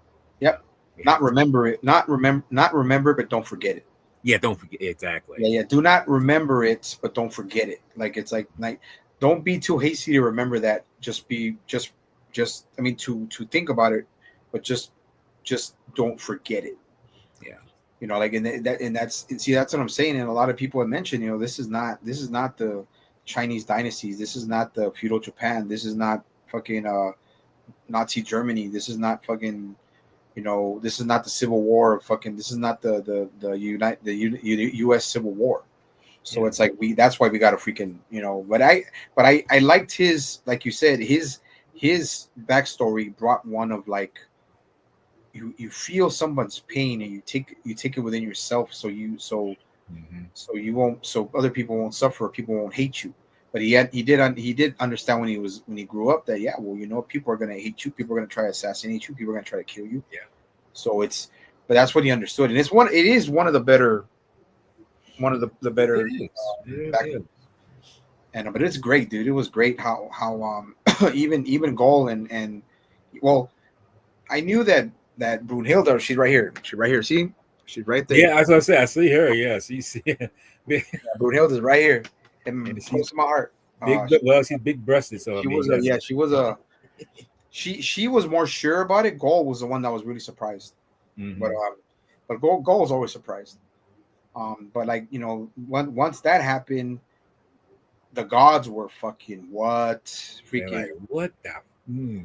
Aries is wow, dude. Aries, I think the one that's more grounded, the one that's more strong minded is Hermes. But Hmm. like freaking Zeus was like, you gotta be kidding me! Now I lost both my brothers. It's like, holy shit. Hmm. It's like but what can you do? It's like you can't do. They're starting to realize now that they're underestimating humankind. Yeah. So and now we get to but good, one of the better stories, probably the best story. And it, to me, it's a good, it's kind of in between. To me, it's a 50-50 with Leonidas and Apollo's fight. Yeah. But I think the better hand to hand, the most exciting one was Hades versus Emperor Wong. But that was a good one. But yeah, but you see, the thing I can say about that, man, like to top that one off, The thing I can say about that I resonated with was because I was like that too when I was a kid. I was very passive, bro. I was very passive. If someone, I would feel sorry for things. I would feel sorry for people. I would. If somebody gave me something, I cherished it, even if it was a fucking quarter. I fucking held Yeah, on to it right. life. With, like I said, somebody, an uncle, or I think it was at a party. They had a clown, which they had a fucking clown, bro. Because this is the '80s, Okay. and the clown, and it was my aunt. He gave me one of those you know those balloon animals. Hmm. And dude, I had that balloon animal, dude. I made it last like at least a whole fucking almost a week. Oh, okay. Oh, I would I'm thinking whether it I would last I a would month. I would, I would go to sleep with it. Hmm. Even when it disinflated, I kept it in a notebook, and I put it near my bed. And that was with everything a lot of people gave me. When you're young, you don't, when it was the cool shit, you're like, oh my god, you're so happy about it. You don't think about taking care of it. You don't think about it that can break easily. You don't think about that. But I was like that. I cherished I still do, like little things. I cherish everything. From a child's point of view, I think that's the thing right there. It's like you, and I think maybe that's another thing. The innocence of a child, you can see why it manifests itself to where what it needs to be taken care of. The so-called quote unquote little things really mean. And like I say, I can think back to times where, and it's kind of funny you said something about the balloon animal. I remember when I had a balloon that I had with me. I got from, I think it was, I can't remember exactly where. I think it was given to me, and I was thinking I was like, say, 8 or 9 years old. It was early nine. It was late '90s. I mean, late '90s, late '70s, early '80s, somewhere along that line. But I remember when I held on to this particular balloon, and like I say, as it deflated, I would learn to just write on it, believe it or not, with a pen, draw on it, little pictures and everything. This is before I just started using. I mean, I was drawing on paper, but for some reason, this balloon was so Keep talking. special to Keep me. talking. Yeah, this balloon was so special to me that I would draw like pictures of planes or animals or various other things on there. And you would not believe it, but this balloon, even though as it was slowly deflating, it stayed around for longer than what you said, about a week. It stayed for nearly a month with me. It stayed that long until it finally popped one day after I came back from school. It had finally was flat and everything. It's like, well, it's gone. The air's all out now, but at least that the all the things that I drew on there are still imprinted on there. So it let me, in a way, to me, it shows that even though some things don't last, you as a child realize that the inanimate object is gone, but the memory of what you accomplished from it, what you had with it, still lingers. It'll still be there. And I think, as you say, it helps you to cherish more of those little things in life because, truth be told, man, you can have all the gold in the world, but does it bring you some stability in some sense? Does it bring you peace of mind? You know, qualities I think people so overlook that it's a reason why yeah, it's a reason why some things like that don't linger so well because money's going to fly away regardless, no matter what. You know, Yeah. you can be a billionaire, but it's like, is it going to keep you healthy? Is it going to keep you strong and fit? Nope. No. It's not gonna last. You know, and that's the thing. Hey, give me a minute, man. I gotta run real quick. Right back. I mean, you can probably put it on pause, but I'll be right back. On 1 second. No, it's all good. It's all good.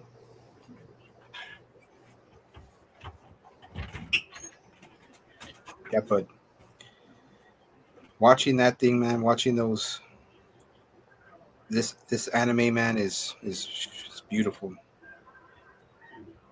But you have to be into it. It has to be your type of thing to watch Record of Ragnarok. like for real. So you got to be something. You got to be something you're really into.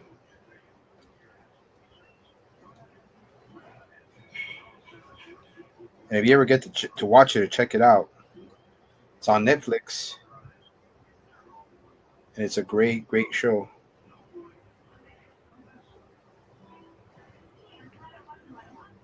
It's a great show.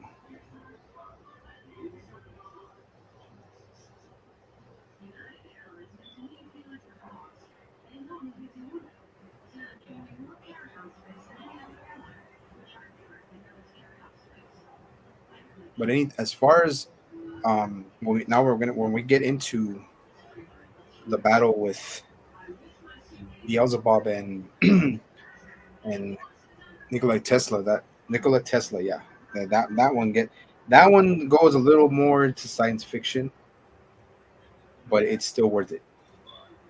It's still definitely worth it.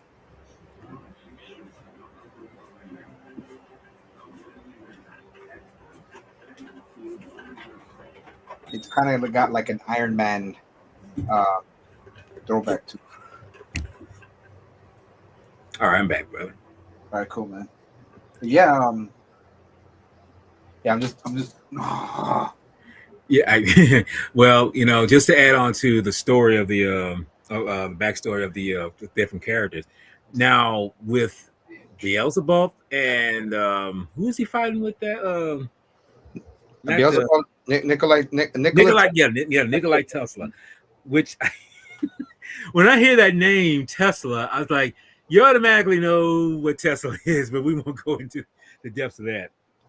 I kind of thought, like, I did the research on it, and I was like, yeah, that's definitely has to be from that definitely has to be from from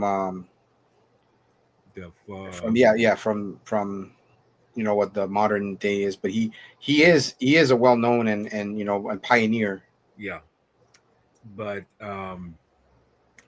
thing about both Tesla and Beelzebub, you look at the characters, we know they have to fight. We know they have to go into Mortal Kombat. We know this. We know that they have to do what they have to do. But the thing about this is that even though these are two rivals that have to fight one another, they still have some, grand quality about one another. Tesla, he's learning from his brother, but he still has a sense of, brilliance about him. And he said, I want to try to learn from my brother. That's natural for a sibling wanted to do. Yeah, younger brother, younger sister wants to learn from older brother, older brother, older sister. And with Beelzebub, he's just trying to figure out who he really is. And it's funny how the episode is called Satan, and it's like, okay, but we already know Beelzebub is nothing more than another name for Satan. We know this. We already know. That's just a given. But at the same time, we watch this and we realize that, Beelzebub, he's like I say, he's a strong-willed individual. But we realize he's not exactly who you think he is. You think it's like automatically, it's like, oh no, we know he is. Like, but in this series, it's like there's more to him than just that. He's not. He's got this, not so much persona. He's got this representation of himself that stands out. That's how people read him. Yeah, and it's fortunate that he is being read like that. So it's kind of funny when these two fight.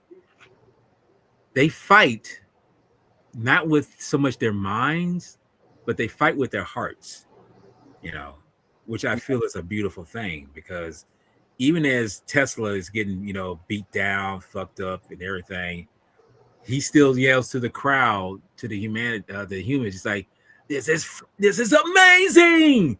This is so great. It's like, he's letting them know, it's like, yes, I'm probably going to fall. I'm probably going to be dead soon. But the thing about it is, you do not lose your humanity. You do not lose your hope. You don't lose your faith. You don't lose that what makes you human. And it's like I say, it's beautiful, man, because easily, it's like throwing the towel. His deal is done. It's like he's over with. But he's like he's reluctant. He's so tenacious. He's letting people know he is going to be able to stand up as long as he can, no matter what. And the fun thing is, the suit that he's wearing, I don't know if you thought of this, but I swear I'm thinking, wow, this is like Tony Stark moment. He's like, Right. I was gonna say that. I just before you got back, I actually said that when you were here, man. I said, you know what? That's definitely a Tony Stark Iron Man like homage, like homage to it. yeah, And I was like, yeah, dude. I was like, definitely, bro. It had to be that. And I was like, and they had to, they had to go with something like that, because how is he gonna in a futuristic sense, he's gonna have to, do something to deal with Beelzebub, man. yeah. Right now, I'll get back. Right now, I'll get back on, man. I'm just doing something real quick. Yeah. And I'm wondering, was that one of the topics there that you say when I get further into the story, was that one of the things that you say that it's like you are really going to like it's taken from either from this or from a movie, and then it's like, oh really, and then that was like one thing I was thinking with him, when he was battling Beelzebub. It's like he's like Tony Stark, this is Iron Man's suit pretty much, But I gotta tell you, dude, later on down the season, I'm like, did they go straight into this particular film, this particular legendary film that's over 40 years old? I'm like, did y'all actually talk about that? I'm like, dude, they did not. But when they bring it up, and I said to myself, "Oh shit, this is what Danny was talking about." It's like, or at least one of the things. I was like, no freaking way, they are actually doing this, and it's so funny to me because just mention it, just bring it up, man. I'm gonna bring it up. I'm about to bring it up. The USS Eldridge.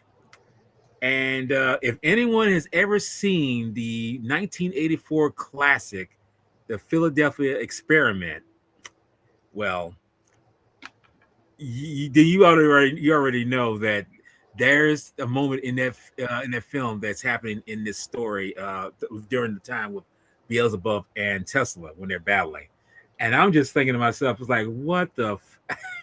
I just literally had a WTF moment. It's like, no, they're not doing this. But then again, I said to myself, it's like, yeah, I could actually see that. I could actually see how they wanted to be there, because he was a genius and he honed in his expertise, even though the real Tesla died the year that this experiment takes place in 43. Yeah. So, and I looked up, when I looked up his lineages, I was like, because he had been born in the 1800s, but he was like I said, he was old. He was old, man. He was in his 80s when he passed away. I mean, I thought he was a little older, but yeah, I think the year that he passed away is the year that this experiment takes place. But it's the famous Philadelphia Experiment, the movie. I mean, but in case don't anyone know what the movie is about, I'm gonna just break it down real quick. It's during the last tail end of the World War II. Yeah. And they're taking a destroyer. It's called the USS Eldridge, and they're using this special kind of not engine, but some new technology.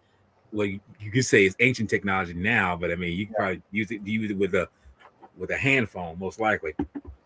But they use this particular technique to make the ship virtually invisible, not just to radar, but to the human eye. Now, they pulled this off in the movie, when the movie begins. But what they do is this is where science turns into more of a Frankenstein monster kind of motif. The ship doesn't just disappear; it actually creates a wormhole. And in the midst of creating that wormhole, they didn't just create a wormhole during that particular time, but they create a back end where we created an experiment 40 years later because it came out in the 80s. 40 years later, create that same experiment. And all these things, the ship and where it takes place again, are creating this wormhole. And when they create this wormhole, it's creating this sense of tearing things apart because it's a ripple in time. And as that ripple grows bigger, it's starting to destroy more things. Now, granted, it doesn't do this in the series, in this show, but it's just taking a little slice of, movie, trivia or fun nerderism and throwing it in there because believe it or not, the the Eldridge, believe it or not, if anyone's seen the first season of Loki, it's actually a moment in time where that ship finds itself in the void in that episode. If you read, like I say, if no one ever heard of the Philadelphia experiment, then you will not know what the Eldritch is. You won't know what it's about. You won't know anything. But that's the quick and dirty part of what that is. So when I see that particular ship in or mentioned, shown in this moment, it's like, okay, I can see what this is. It's just showing how his genius is good for something, but at the same time, it's very horrible because you see, just like in the movie, how when they bring the ship back, you see men who are literally, literally embedded in the metal of the ship. And as you see in the show, in the anime, we see people who are literally either dead or they're like blended to the ship itself, into the metal, Yeah. And it's kind of scary, but it just shows like his science is more like a magician's trick, because that's literally what the magicians would think of back then when it deals with science. They think like they're magic, but it's just science. But it was a lot more. But it was a way more frightening than people thought. It was much more. It was much more brutal and sinister than people thought. Like if they try to do the whole wormhole teleportation bullshit. Look at people that there was. I think in the show there was parts of people that were missing. Yeah. So, yeah. So yeah, no, I heard of that movie, and I think that's what I think that's what they played into it. I think that's where they kind of gave the idea about that movie, because he's such a he's such an icon, not an icon, he's a pioneer of technology. So yeah, and it made sense. See, the battle didn't. It was too one-sided. Beelzebub, he's freaking Satan, dude. He's literally Satan. It's an easier way to say, oh, it's Satan, but we're gonna call him Beelzebub. Like, to me, that's such a freaking that name is so. Why? Like I'd say, why they use that name, but I understand why. Yeah. But no, yeah. Getting back to that, yeah, man, it was. I mean, he did have an Iron Man type of, going on and everything, and it wasn't to me. And I'm not saying it's a bad way. His background, his backstory was amazing, great backstory. Yeah. Or for Tesla, and even for Beelzebub, but it's they try to make you understand the character more. They try to make you even though Satan, Beelzebub, who he is, they try to make it feel like, okay, well, even they added Lucifer. They even brought Lucifer in there, so it wasn't devil. Yeah. So him. So, but they did mention the devil, which was crazy. I never thought they would, but they did. And then Lucifer was there, and I'm like, oh, Lucifer and Beelzebub. So they're different then. And but I'm glad they separated that and made it more. They brought more humanization to it. But But talking about Beelzebub or yeah, Tesla? Beelzebub, yeah. Beelzebub. Tesla, dude. Tesla. I mean, where do people get ambition from? And they get it from inspiration. Yeah. And he was like his brother. His brother was an inventor, and he followed in his brother's footsteps. He didn't have to, but he did it anyway. And whatever his brother left unfinished, he finished it himself.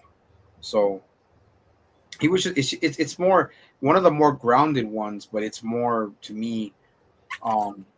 It his backstory was to me much better than the battle, because the battle was, I understood he did use technology, which was it was good. It was the way they presented it was good. Iron, it's like Nikola Tesla using an Iron Man suit. So, but it was cliche, but with someone like him, they had to use something like that. They had to. Mm-hmm. So I understand why they went with that, but then they still gave a connection of Hades to with the baton, with the wand, Yeah. to Beelzebub. So it kind of makes sense. It does make sense. And yeah, I thought Nikola Tesla had a little bit. I thought he was gonna win. I did too. But I figured no. I mean, Beelzebub, he was too much. He was just too much. And when he really wanted to let go and unleash what he wanted to unleash, he did it. But it was a good ending. Like he didn't piss on Tesla. He didn't piss on science, stuff like that. Because people can say science and madness go hand in hand. Well, it does. But it's like how much good comes out of science, but how much bad comes out of science. So it's like, but I'm glad that they shifted the more positive side of science to, but they still added, this is what happens when you don't, this is what happens when you're not truly testing everything, when that going back to what happened with that ship, working out the kinks, working out the bugs, because there's always going to be that. Yeah, and even till this day, bro, we just like film's a bit of a he's a bit of a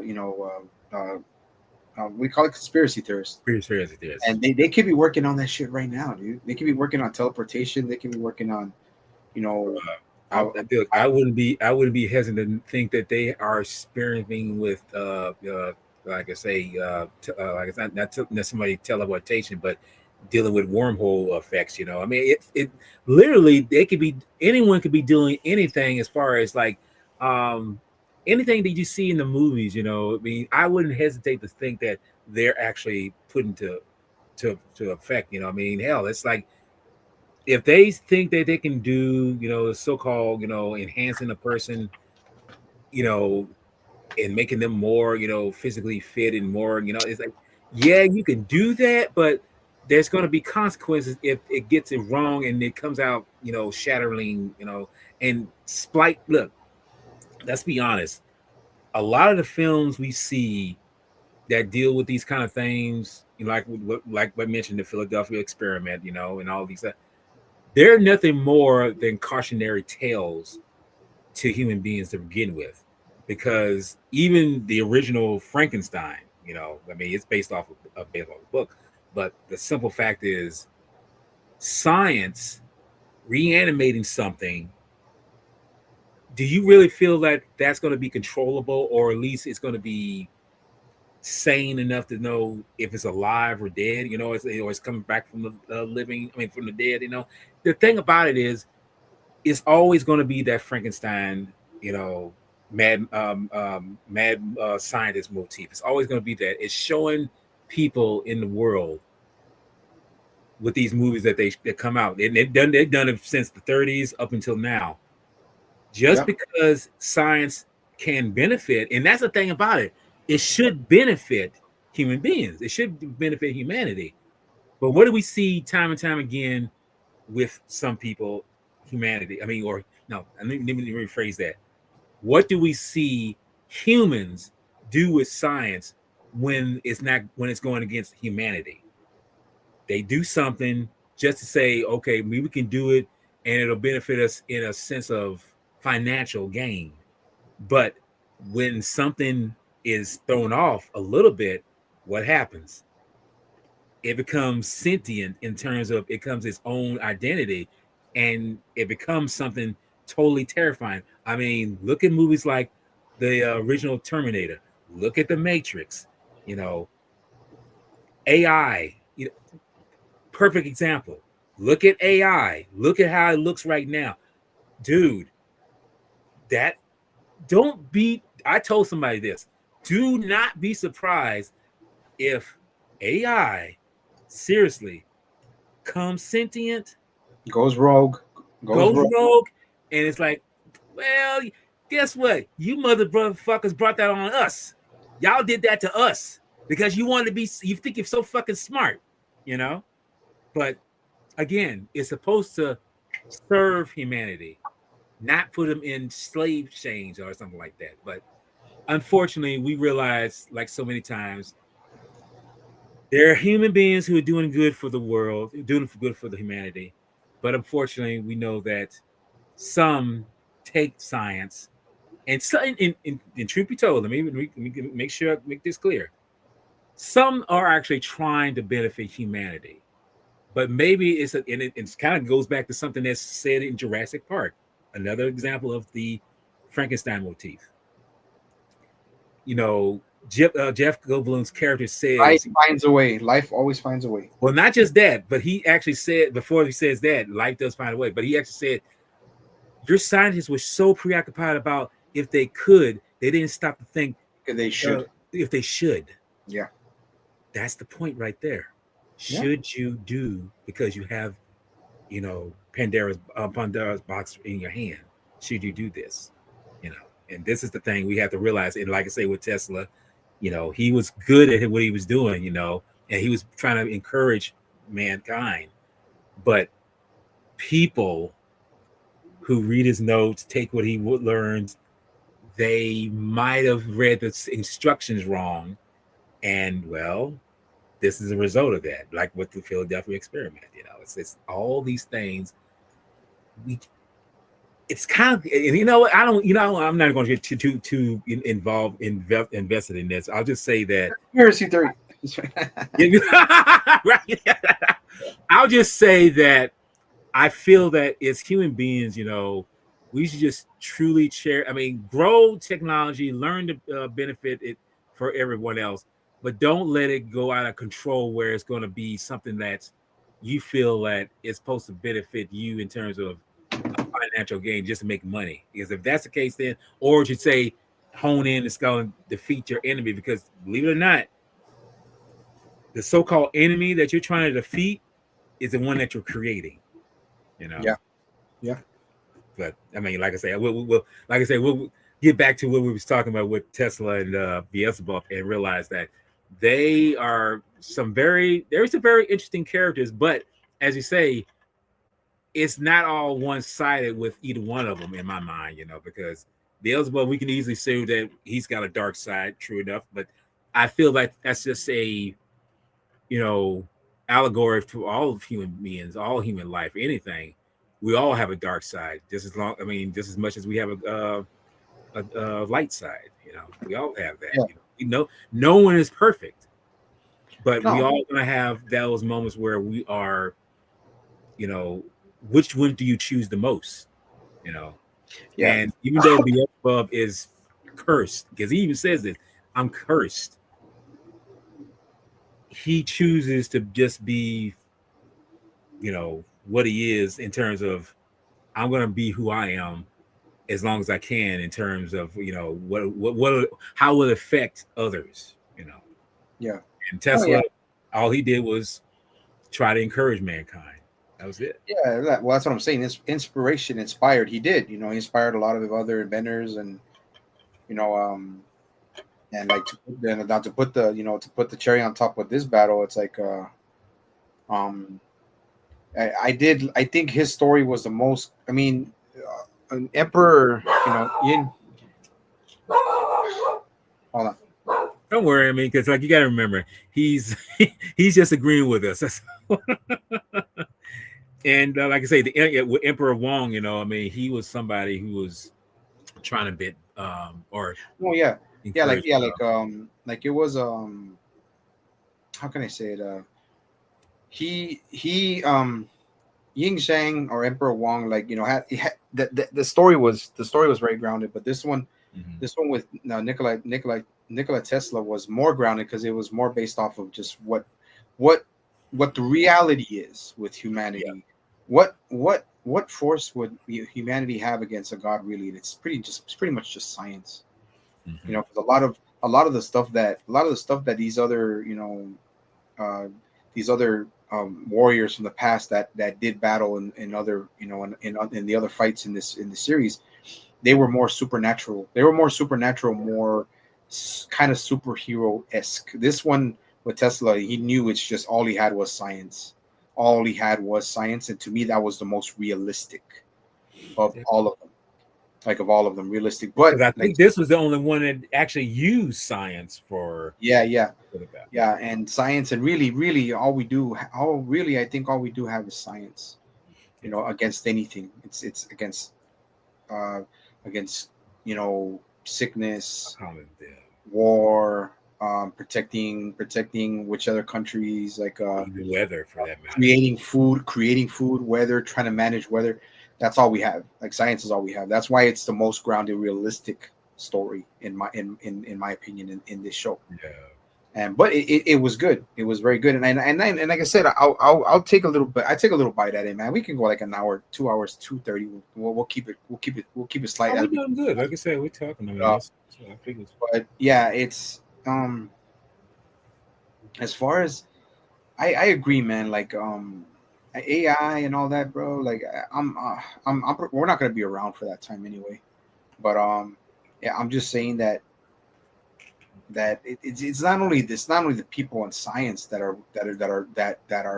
have their hands, that the ones that have that science in their hands. It's humanity as us, bro. And I don't care anybody who watches has a problem with it. I don't care, bro. It's humanity is degenerating, bro. They're not evolving the way they should. They're devolving from all this. Devolving. They're like they're degenerating. They're going backwards. Mhm. You know what I'm saying? And it's I'm not saying everyone. I'm not saying everyone. I'm not saying Yeah. all of us. I'm It's saying a selective few. it's the people who have the most influence that are fucking shit up. It's the people that have the most influence that are fucking shit up. The people that have the most power that are fucking shit up. And who knows? Maybe that's what's meant to happen, bro. Like we'll start over again. Like what if there's a fucking nuclear war and shit, everything's destroyed and it's back to it, so we start all over again. Square one. I Square mean, one. It's I mean, and I'm going to say something that might upset a few people who are watching what I'm about to say, but truth be told, maybe it needs to be reset. I'm not saying we should have a nuclear war because look, I said this a long time ago. Maybe God should just let man just run us over and just do some stupid. But then again, I realized like that's not supposed to be how you should think. You should say try to think on the positive, knowing that there are some people who will try to benefit man better in a sense. But as we see, as you mentioned, they're just taking stuff and just dooming us, And if, as you say, if it was meant to be, that's only because it's by our own hands. Because let's be honest, look at anything you see, television, comic books, novels, anything. Who is the real so-called villain in anything that you see we that are. deals with science? It's We are. always man. We are. It's never. You think you automatically say it's the creation. That's the what you call that's actually making things. But yeah, but how did this creation get made? Okay, so if it actually does happen, well, I'll be honest with you. I'm not gonna. Truth be told, I'm not gonna lose no sleep about it. You know why? Because look, I said this about my personal health when I found out I'm diabetic. You know, I said, well, I brought this on myself because of you know bad life choices. I mean, I can admit to that. Bad choices led to that particular outcome. Anyone who does bad choices of anything, make wrong choices in life, the outcome and later in life will catch up. So whatever comes up with this, well, hey, you wrote this check on your own self, you know, and that's how I look at it. Yeah, and like I said, to to put a to get back to the actual you know subject, bro. I'll just say this, bro. Mm-hmm. We've been fucking screwing up and destroying this world since we started, man. And it's never gonna change. It's never gonna change. There's all the people who truly try to change it. All the people who truly try to make the world better are always either silenced or they're cooked or they're kicked to the curb, bro. They're Yeah. they're they're either devalued or they're blacklisted or whatever because they say the fucking truth. Everybody that lives in the world, bro, the majority knows that how do I say it before? Like the way we're brought, the way we're raised, the way our parents were raised, the way we were raised, we're the way they're raised, the way people are raised is raised by the fucking. We're being raised by the system. We're being raised by Yeah. how the fucking world wants you to fucking raise. Okay, you grow up, you have kids, or you're born, you go to school, you go to college, you have kids, you buy a fucking house, big ass mortgage, an expensive ass car, whatever, and you're giving. All you're doing is giving back to the fucking. You're giving back to the fucking true powers, the true powers that be, which is the fucking the U.S. government, wherever the world, wherever the fuck it is. They try to program us how to do that. They try to program us how to fucking live life, and I don't give a fuck what anybody says. You don't agree with me? I don't give a fuck. Yeah, because I'll give it back to you because see, I feel that just to add on to what you're saying, it's a you heard this so-called the circle of life. No, I think it's more of a cattle. It's more like we're like cattle having that mindset to say that you have to do this and you have to do this and you have to do this in order to have a stabilization of how life is. It's like, why should I be a part of that system? Why should I be a part of that programming? Because believe it or not, that's nothing but programming to the average individual. You're programmed to say, I mean, true enough, if you have kids, but you have them out of love, that's the way you're supposed to do. You have them out of love, and then they, go out into the world and learn things, and they meet up and have kids their own, and it's like That's I say, great. that's a good thing. Yeah. But look at the backlash of the day. People are not getting married. People are having kids out of wedlock. People are having like 4 or 5 baby mamas or baby daddies. They're having like 5 or 6 kids. They living off welfare. They doing in Section 8 housing. They living off the. It's like y'all are not providing a stabilization of what it means to be a family.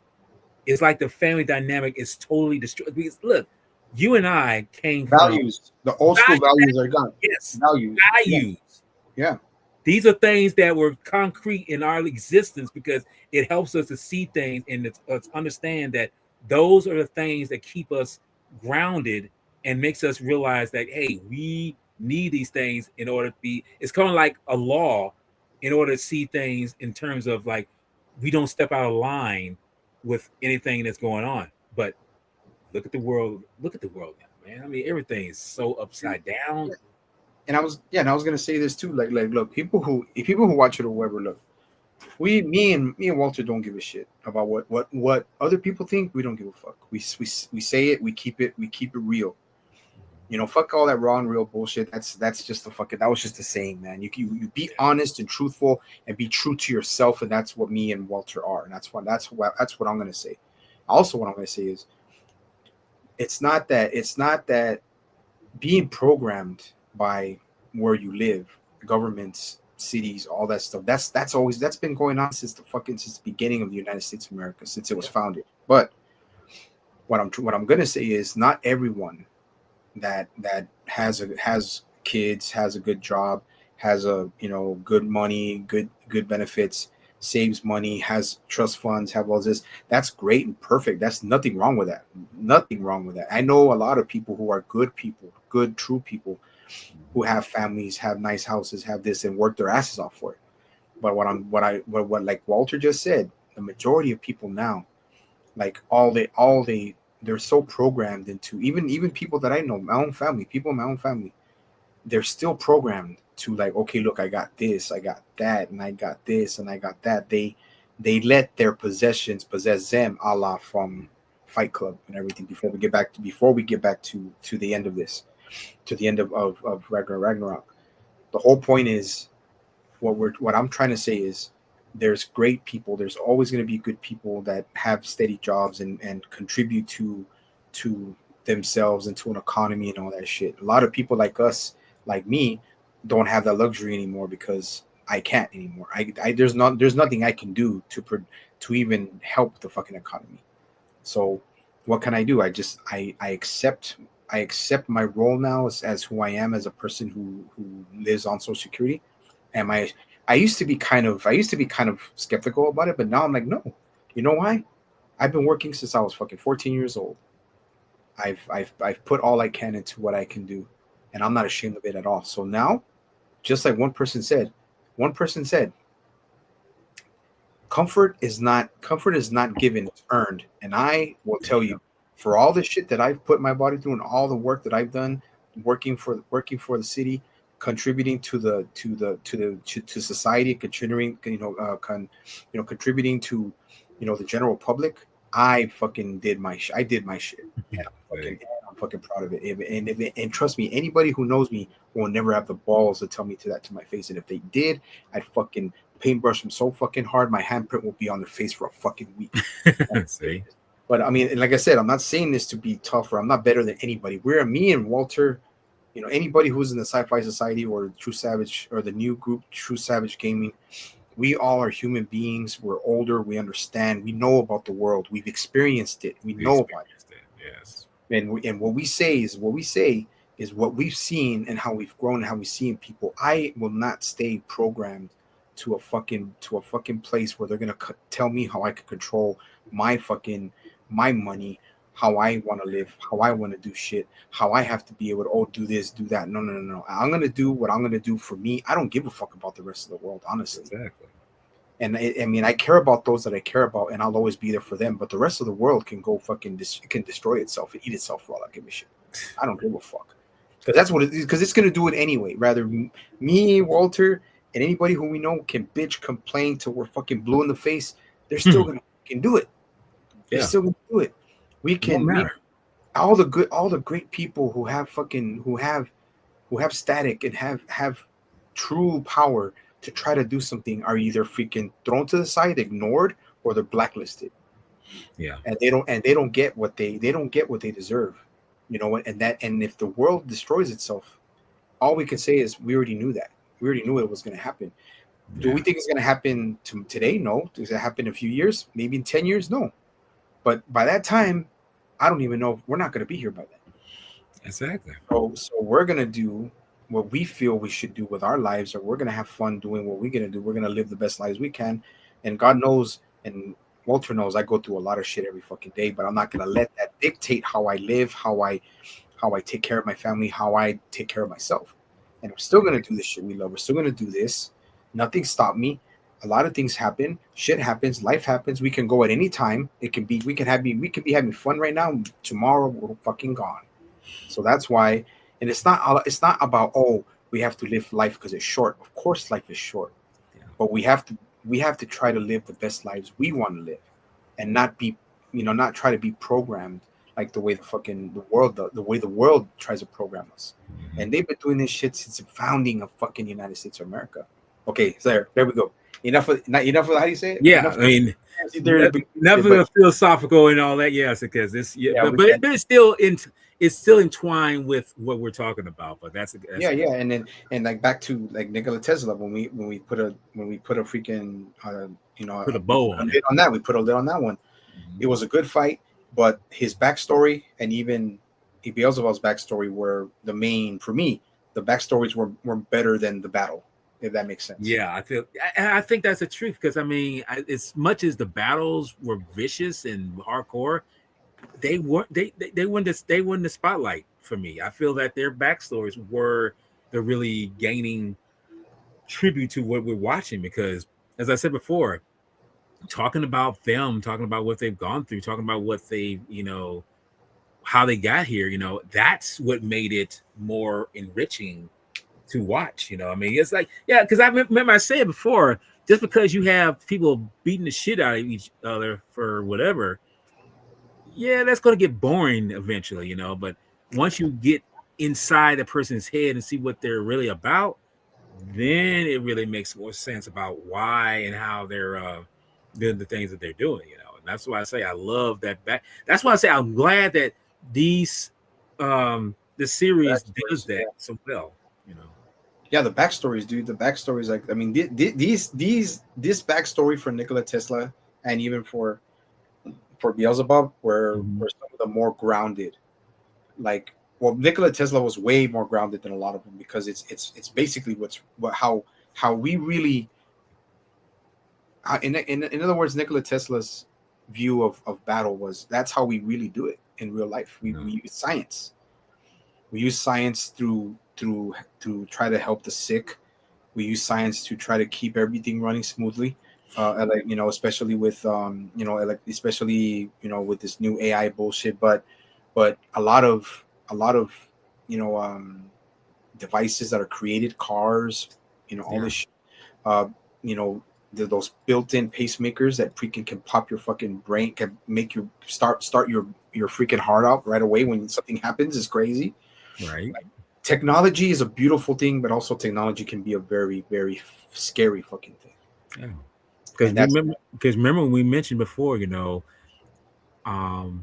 some nourishment, whatever, it's good for the body, but too much of it can do damage.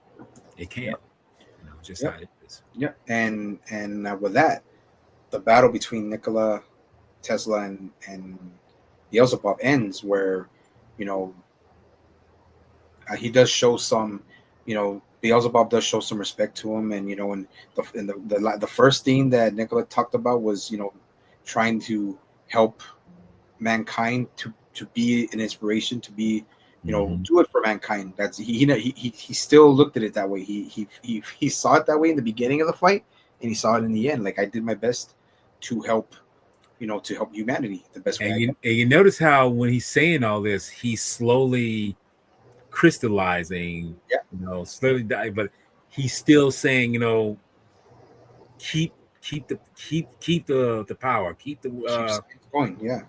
keep going. Don't give up.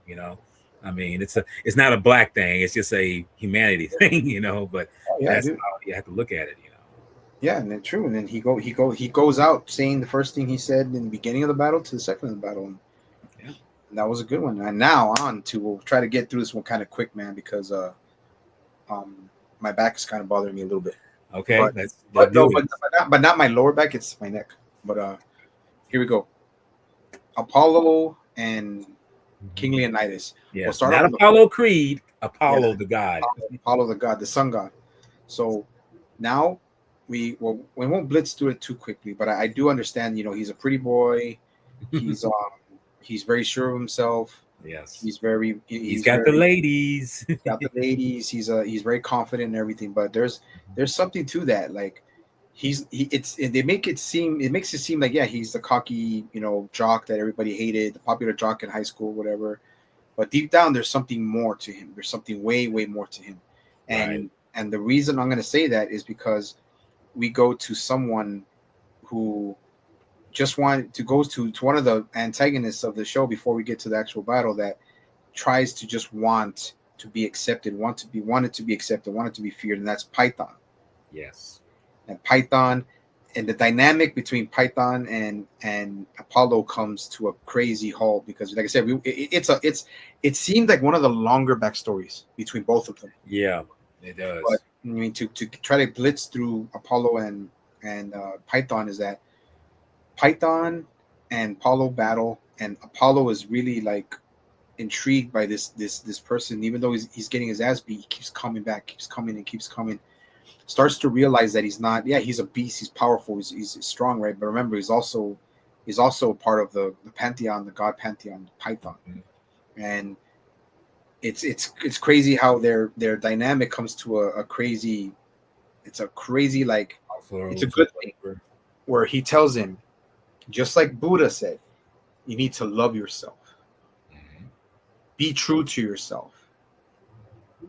You're beautiful. You're beautiful. Do not. I don't care how you look or whatever. You're beautiful. You know it. Make sure to know in yourself. True. Ask yourself and put this in your mind that you are beautiful. You're a beautiful creature. And that threw me off. What the fuck? And you know, and I think that's kind of like a thing for most human beings, you know, because some of them feel unattractive, feel ugly, you know, but there's something about you that makes you beautiful, you know. I mean, and these because even because Python actually says, you know, it's like you're mocking me, it's like no, I see you as a beautiful individual. I see you as a beautiful because you keep, even though I'm beating you, doesn't mean that you're not ugly. You're not beautiful. You're ugly. You're a very beautiful individual, and this gives Python a bit of a mind fucking knowing that you mean I can be beautiful and not be, feel hate for myself. It's like, yeah, you can be that. You have to choose it though. You have to choose to be wanting to be beautiful. You have to choose. I mean, because let's be honest, beauty, true beauty comes from within. Anyone who's is able to grasp that mindset realizes that yes, the outside doesn't really mean anything because it's going to fade and break down and everything. But what makes a person really beautiful is accepting and knowing that they have a beautiful soul, have a beautiful heart. And that's what transcends into the outer shell. Because that's all it is. The outside is just a shell. Yeah. And with him, Python finally grasped because, he was terrorizing people. He was doing it and they say they hate. Yeah, well, maybe you need to flip the script and realize that you don't need to be like that. Love yourself. Appreciate yourself. Know that you are something special. And I think that's just something that I feel other people need to do themselves. I mean, it's look, I tell you right now, it took me a while to kind of grasp that. It's like, I mean, I ain't the handsomest person in the world. I'm by no means that, but I've learned to realize that I'm a beautiful person in the inside, where I feel that's the most valuable. I mean, you can see. Look, you could. I'm just gonna give you a real quick analogy, real quick. You can look at a hot trick coming across the street, big booty, big breasts, all that good stuff. Yeah, that's good for your eyes, but what about the heart? What about the soul of her? Is she worth watching? Is she worth anything? If she doesn't have that, it's like, I mean, she's just another chicken head, you know. And that's Yep. the thing with the Apollo was telling Python is like, you can be beautiful if you choose to be.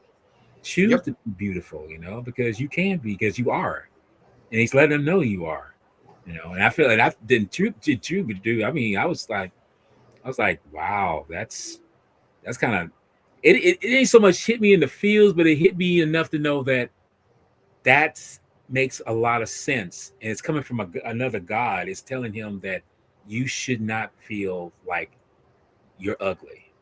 You're only ugly if you choose to be. Just like it's basically you given a choice. You can choose to be ugly or you can choose to be beautiful. It's your choice. But I would think you would choose to be beautiful because it's better for you, because it benefits who you really are. You know. Yep. And see, that's what I'm saying. That threw me off so much. Like holy shit. So it's not that I didn't like Apollo. He came off arrogant. Like he would, Yeah. like he would, but not too arrogant to the point where he's like, okay. Well, now he had to tell Python that shit. You know what? You're beautiful no matter what. And then now we get to the battle where we go to the ultimate masculine. The ultimate masculine. Yep. And I think this is the one you was waiting for, wasn't it? It was. But here's the thing. It was a great battle. Mm-hmm. But I think they kind of went a little too overboard with the masculinity on Leonidas.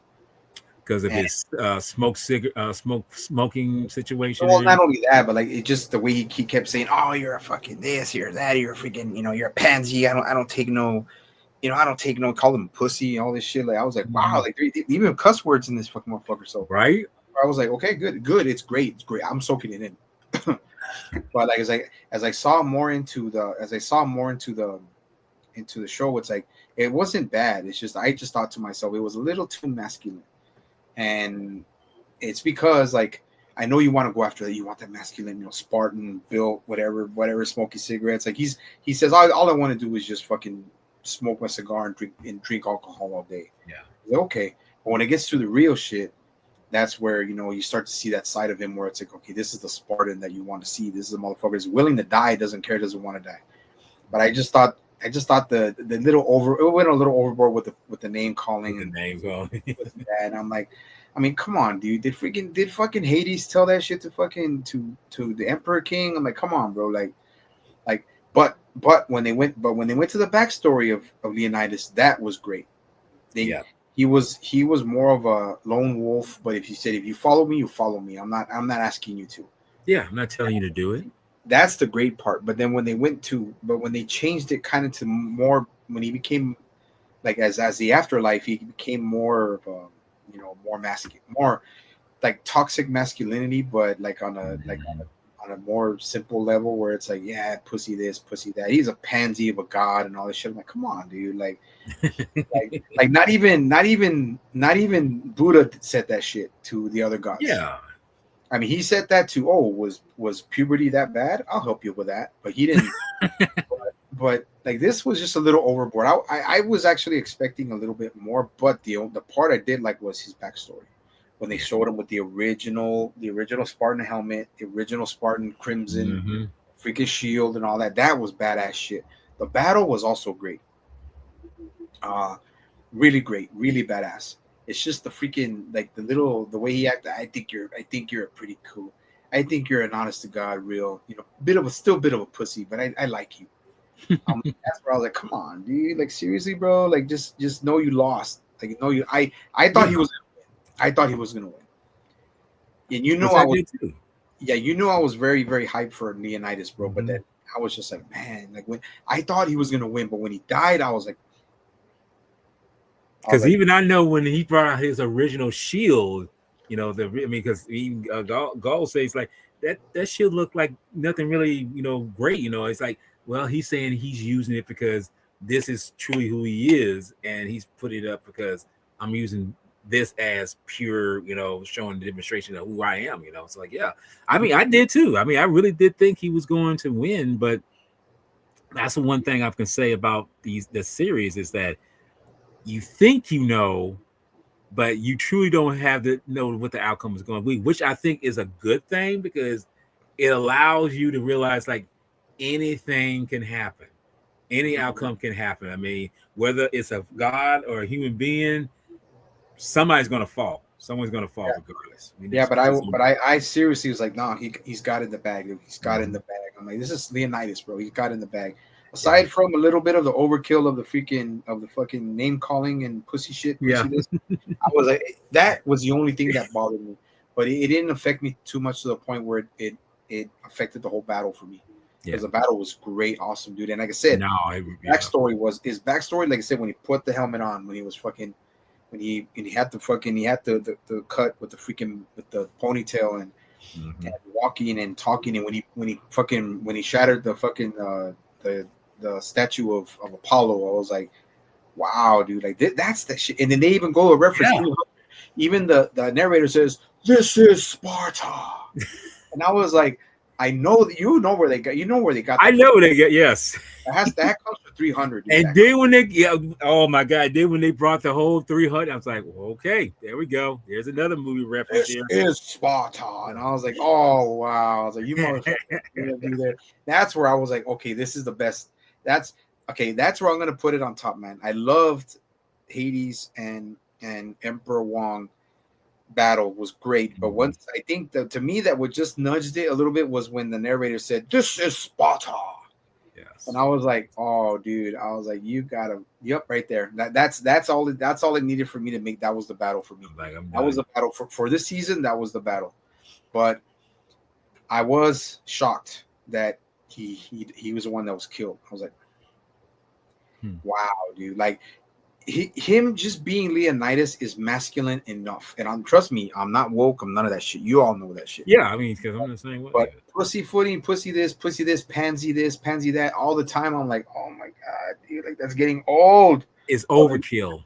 You don't think so? I mean, now that you think about it, I know it's overkill. That's because even I'm watching. That's like bruh, I mean, it's like, okay, dude. I mean, yes, we know you're a man. You know Now you're that you tough. think You about know it, but it's like you say, all that is like, damn, dude. I mean, I gotta say, it's like that's a little too much now. I mean, come on, damn. I mean, look, but you get me, right? You get me what I'm saying. yeah, You I mean, get like me, the like, original, look, the original 300, he wasn't like that, and like this one was just like, eh, okay, it's like, yeah, it's like I'm, a big bad, I'm like, yeah, you a piece of shit, like, dude, all you doing is talking. Dude. All you doing is making it seem like it's like that's what all you're talking about. It's like, yes, no, I totally got it. I mean, even before you even said it, I was like, dude, okay, this is going way over the damn top. I mean, this is where this is where my he kind of this is sounded what like Don Fry. He kind of sounded like Don Fry, bro.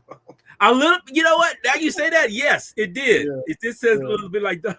In a good way. Hey, Don Fry, we love you, brother. Yeah, it was like we're not trying to. Yeah, Yeah, I'm just saying, like, you're good. Yes, he just needed the grumpy voice. Yeah, you needed to do this, you fucking pussy. Like that. Oh That's it. my god! That's And all. and seriously, with him smoking on a cigarette, you kind of favored Don Fry, but I mean, I don't think Don Fry smokes though. So, but it's He just smokes cigars. He smokes cigars, but he doesn't. He doesn't inhale them. You don't inhale cigars. but no, but the simple fact is, it's like, dude, dial it back a little bit. I mean, you got it all. You ain't got it up to 11 with Name calling and the all that. You got it up to like 2,000 right now with all that shit. I'm like, dude, come on.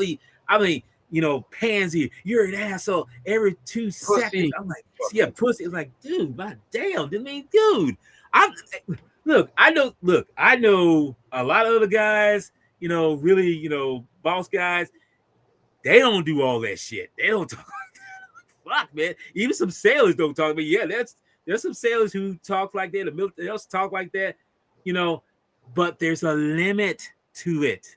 Yeah. There's a limitation to that. Do it for a simple amount of time, then cut it off. He was going like back, over and over and over. I'm like, damn, dude, But the battle made up for it. The battle made up for it. So Yeah. when he finally died, and it sucks that the Valkyries have to go with them. Yeah. And it sucks that the Valkyries have to go with them. But she was also telling him too, hey man, you need to you talk too much, old man. You fucking talk. Yeah, he was saying that too. Like, yeah. And he's like, you're freaking old and you're still fucking, you're thinking you're like, what, you're thinking you're in high school or something? Mm-hmm. And it's like, but it fit the character, but I just think it was a little over the top. Yeah. But as far as the look, the way he looked, like I said, he said certain things when he showed his backstory. But the backstory is what we love because that's what we remember. He had the helmet from 300.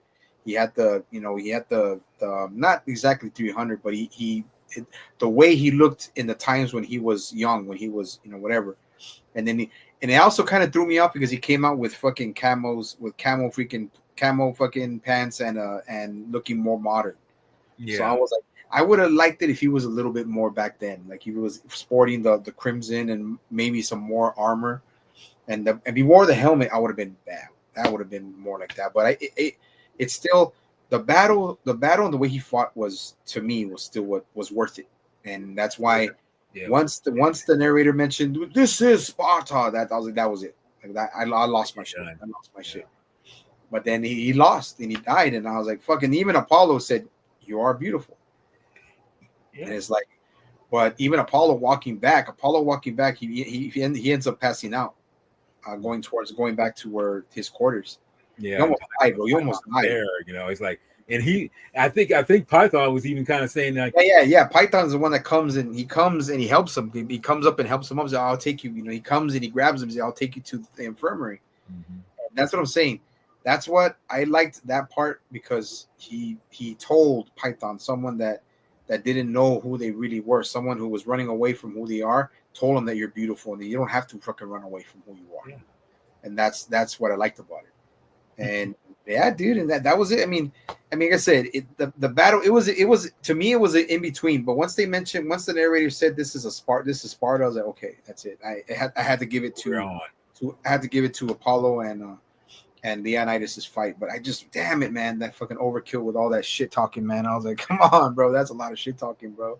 I've never known anybody who talks that much shit. So it's like, I think it was part of the character's arc. I think So, yeah. they just said, okay, he's already a masculine person. Let's just make him more masculine. So I was like, okay, well, that maybe it goes well. It did fit him. It did fit him if you would have said it once in a while, but he kept kind of saying it all the time. Like he was so off at the world. Like he hated the fucking fact that Apollo was good looking or whatever. Like he was more jealous than anything. Yeah. But I know that wasn't the case. I just know that he knew what he wanted. He was going to fight to the death no matter what, even though it's his second death because he was already dead. So, yeah, bro. But like I said, that's where we'll leave it for season 3, man. And like I said, we're already at 2:30. It was a great season 3. We finally it took so long because we had to catch up from everything we didn't do from last time. Right, because we didn't. Yeah, exactly. We didn't catch up with the 5 other episodes. Yeah. Yeah, and then we had to drop some knowledge about how the world really works, and maybe some of the young people who watch it will be like, wow, these guys are we're older, man. What can we say? We've lived long. We've been in the trenches of life. We've seen shit. We've done shit. We still go through shit. We still live. We still have to do this stuff. We don't got to prove nothing. We don't got to prove nothing anymore. I mean, look what Walter has right there. Look what Walter got. Look at I'm grateful and blessed. Yeah, little stuff. Yeah. We have. It's this. All this means nothing, man. It's about. It really doesn't. Yeah. It's about who you are in here and who you are right here in your heart. That's it.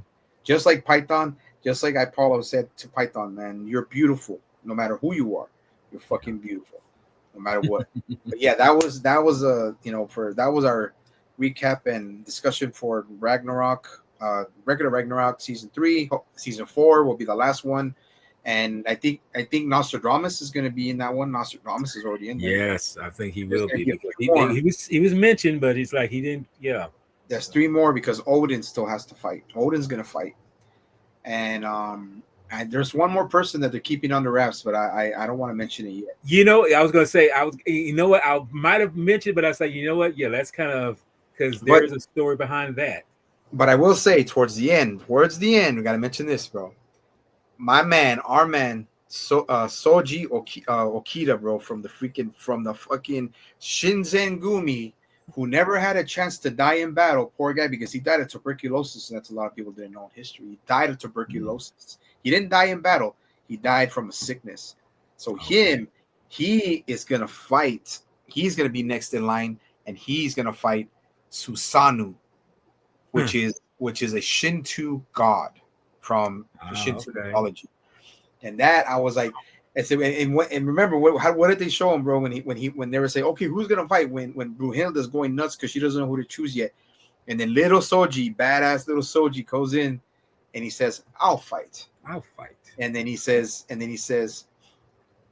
Soji Okita from the Shinsengumi. Let's do this. I was like, his eyes are just flaring up with red heat or something, bro. Mm-hmm. I was like, oh, bro, I can't wait for Soji to freaking get down there, bro, because that's gonna be some good shit. What did you think about that before we hang it up? Oh, dude, I mean, the simple fact that we see, well, like I say, the simple fact that we seen him earlier in season 2. It was season 2 we see him. Yeah, season 2. Yeah, I was thinking like he's got to come back some kind of way, but when we see him at the last minute, well, we've seen him actually through the series, third season, but see him at the end, it's like, okay, we're about to see this dude get the action, but it's going to have to be wait until maybe a year and a half, maybe not that long, to see it kick into play. But I was just like, yes, this is going to be, and I would not hesitate. I've mentioned this before. Let's not be surprised if we do see, Jesus come into play in this. If he does, the man upstairs, the true man upstairs, the one true God. Yes, I mean, look, it would not surprise me if that happens. Please, hey, yes. Please. But if it happens, so be it. But I let maybe he'll save humanity. I don't know, but possibly, and that's what I'm thinking. That's what will happen, But yeah, that's that was a good series. I will say that the beginning of it, the first episode, it was I'm gonna say boring.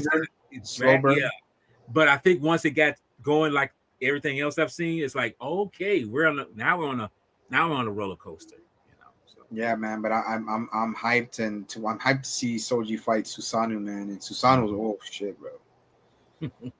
Shinto god, Shinto warrior, pure warrior, dude. Like, hopefully, but I've been wanting to see Soji, bro. And then like I said, he has the wakizashi and he has a katana, bro. So Yeah. like, he's one of my favorites, even though he hasn't fought yet. But remember when Leonidas died, he kind of got sad, and he says I envy him. Like he says I envy. He tells Hrist that he and Kojiro that he envies him because and Kojiro goes, why? Because I didn't get a chance to die in battle. And that's when they show Soji in the background. They show him laying down in his bed in Japan because he died of tuberculosis. He didn't get a chance to die in battle. He died because of tuberculosis. And that's why it's like, that's why he's like, I guess that's why he's so fired up, bro, because now he gets a chance to freaking fight. Because this is going to be an honor for him, basically. That's what it is. And that's what I'm waiting for. Yeah, but anyway, brother. Okay, what you got coming up, man? Before we wrap it up, what you got coming up? Not much. I got something coming up tomorrow with Mr. DJ Anubis, where I'm going to be discussing. We you know how we talked about the 80s. This is something we're going to kind of do a revisit on. We're going to talk about a nostalgic talk about it, and stuff like that. This is going to be around 2:00 my time. Here's 3 kids, But as far as I think that's pretty much all I got this month. I mean, because this there's not really much going on this month. But next month, I'm going to be having to start my so-called, top 10 favorite film scores of certain composers, and I'm going to start it with Mr. Akira Ifukube. If I'm saying his name right. Akira Ifukube, yeah. Ifukube, thank you. Yes, and we're going to discuss. We're going to if whoever joins up with me, who's your favorite? What's your favorite? Basically, what's your favorite score from his long line of films? Just like any other composer, like not John Ford, but like Elmer Bernstein or either John Williams, who's still alive, or any other, or even Hans Zimmer. See who has your favorite on the top of that particular composer of what films they've done. But that's for next month. But other than that, that's about it for me. I mean, I don't have anything else as far as that coming up. Well, I'll say this: if I'm not able to be on that one, bro, I got to tell you one, especially from Akira Ifukube, the legendary Akira Ifukube. And I'm going to say one. There's a lot of them. But I'm going to say one that doesn't say one that always hits my heart and always touches my heart, and that's Sacred Springs. Okay, see, that's what I'm saying. See, I was going to say it doesn't have to be from Kaiju or Takusasa. It could be something from that he's done, and it's like you love it, Because Sacred Springs, bro, that always. I mean, I've learned now to not use despair or sadness as what do you call it? Crutch. Not only a crutch, but to use it as motivation, because it's the wrong thing. You gotta learn to accept what's gonna happen. What's before you, right? And that song eases my soul. And a lot of them do, especially all the prayer for peace, man. From God, yes, pray for yes. They gotta put those in, man. And there's a lot of them, dude. I have the kaiju ones. I have the Godzilla, Akira Ifukube soundtrack. I think I have 1 and 2, but no, I do. Yes. Yeah, but it's yeah, brother. But what I got I just got for this month mid-90s, baby. Yeah, and I was gonna say that's right there. I forgot we got to do the mid-90s. Yes, I already got the intro videos done for that one. I'm fucking hyped for that one. Film said he's already gonna watch it. I think he said he watched it today, and I think he's gonna like it, and it's gonna be good, bro. You should like it, yeah, because it's that movie hits home for both of us, especially me. Well, it definitely hits. Well, I mean, even though I was in my 20s, it definitely hits home for me in terms of. Is a reflection of what I was going through when I was in the 80s, But yeah, I mean, it. I think it helps. I think it hits for all three of us, because it's something special about it. I mean, it's different generations, but how it affects one another in that spotlight, So, yep. Yeah. Well, besides all that, everybody who was watching I'm glad if you guys did, be able to watch this discussion, man. Thank you very much. Um, you guys already know what Jedi Granville's got coming up, what I got coming up mid-90s on the 24th of this month. And yeah, it's a new year, 2026. But to us, a new year don't mean shit, man. It's just right. a new year. New year to us is just another, just another indication that we're getting old. And Yeah, but we love what we keep do. on trucking. Yeah. Yeah, we love what we do, man. And like I said, I got the new group going on. Got a new group called True Savage Gaming / Sci-Fi Society. The Sci-Fi Society ain't going anywhere. Me and Walter started it, and we're gonna keep going with it. This is 28, man. Volume 28, dude. We're almost at 30 already, and we've been doing this since 20. Been doing this since early 2021, and that's almost at 5 years, dude. So it's coming up 5 years, believe it or not. yeah, and we love what we do, man. We love talking about kaijus. Video games mostly are, what I do now. There's a lot more gaming coming up, more Yakuza. Gotta get back to Ninja Gaiden. What do you call it? Or the what do you call it? The Spirit of the North 2. That's gonna come up. I got Giga Bash coming. There's other games that I got coming up. The Double Dragon.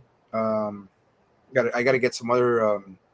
I've been hitting more of the kind of the retro type of games. I got what do you call it? A River City Girls 1 that I want to try. I don't know if you ever heard of River City Ransom. I've never heard of that at all. It's old school, man. And I'm like I said, I've been getting more into old school, man. But aside from that, everyone who was watching, man, thank you.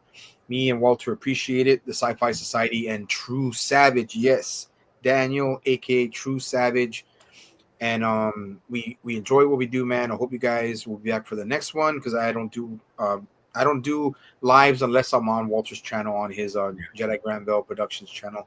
But besides that, guys, thank you for the support. Thank you for watching. We are the Sci-Fi Society / True Savage Gaming, and we are out for beginning of 2026. Remember, next time it's gonna be mid-90s. So hope you guys had a good one, man.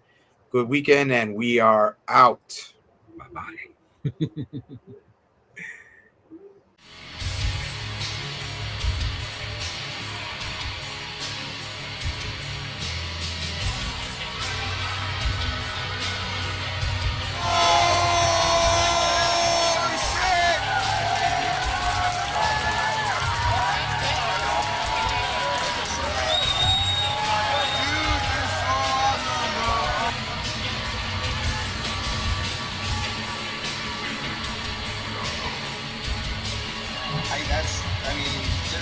That whole story is like, that's pay-per-view, guys. Like, you don't get a lot of that stuff. All right,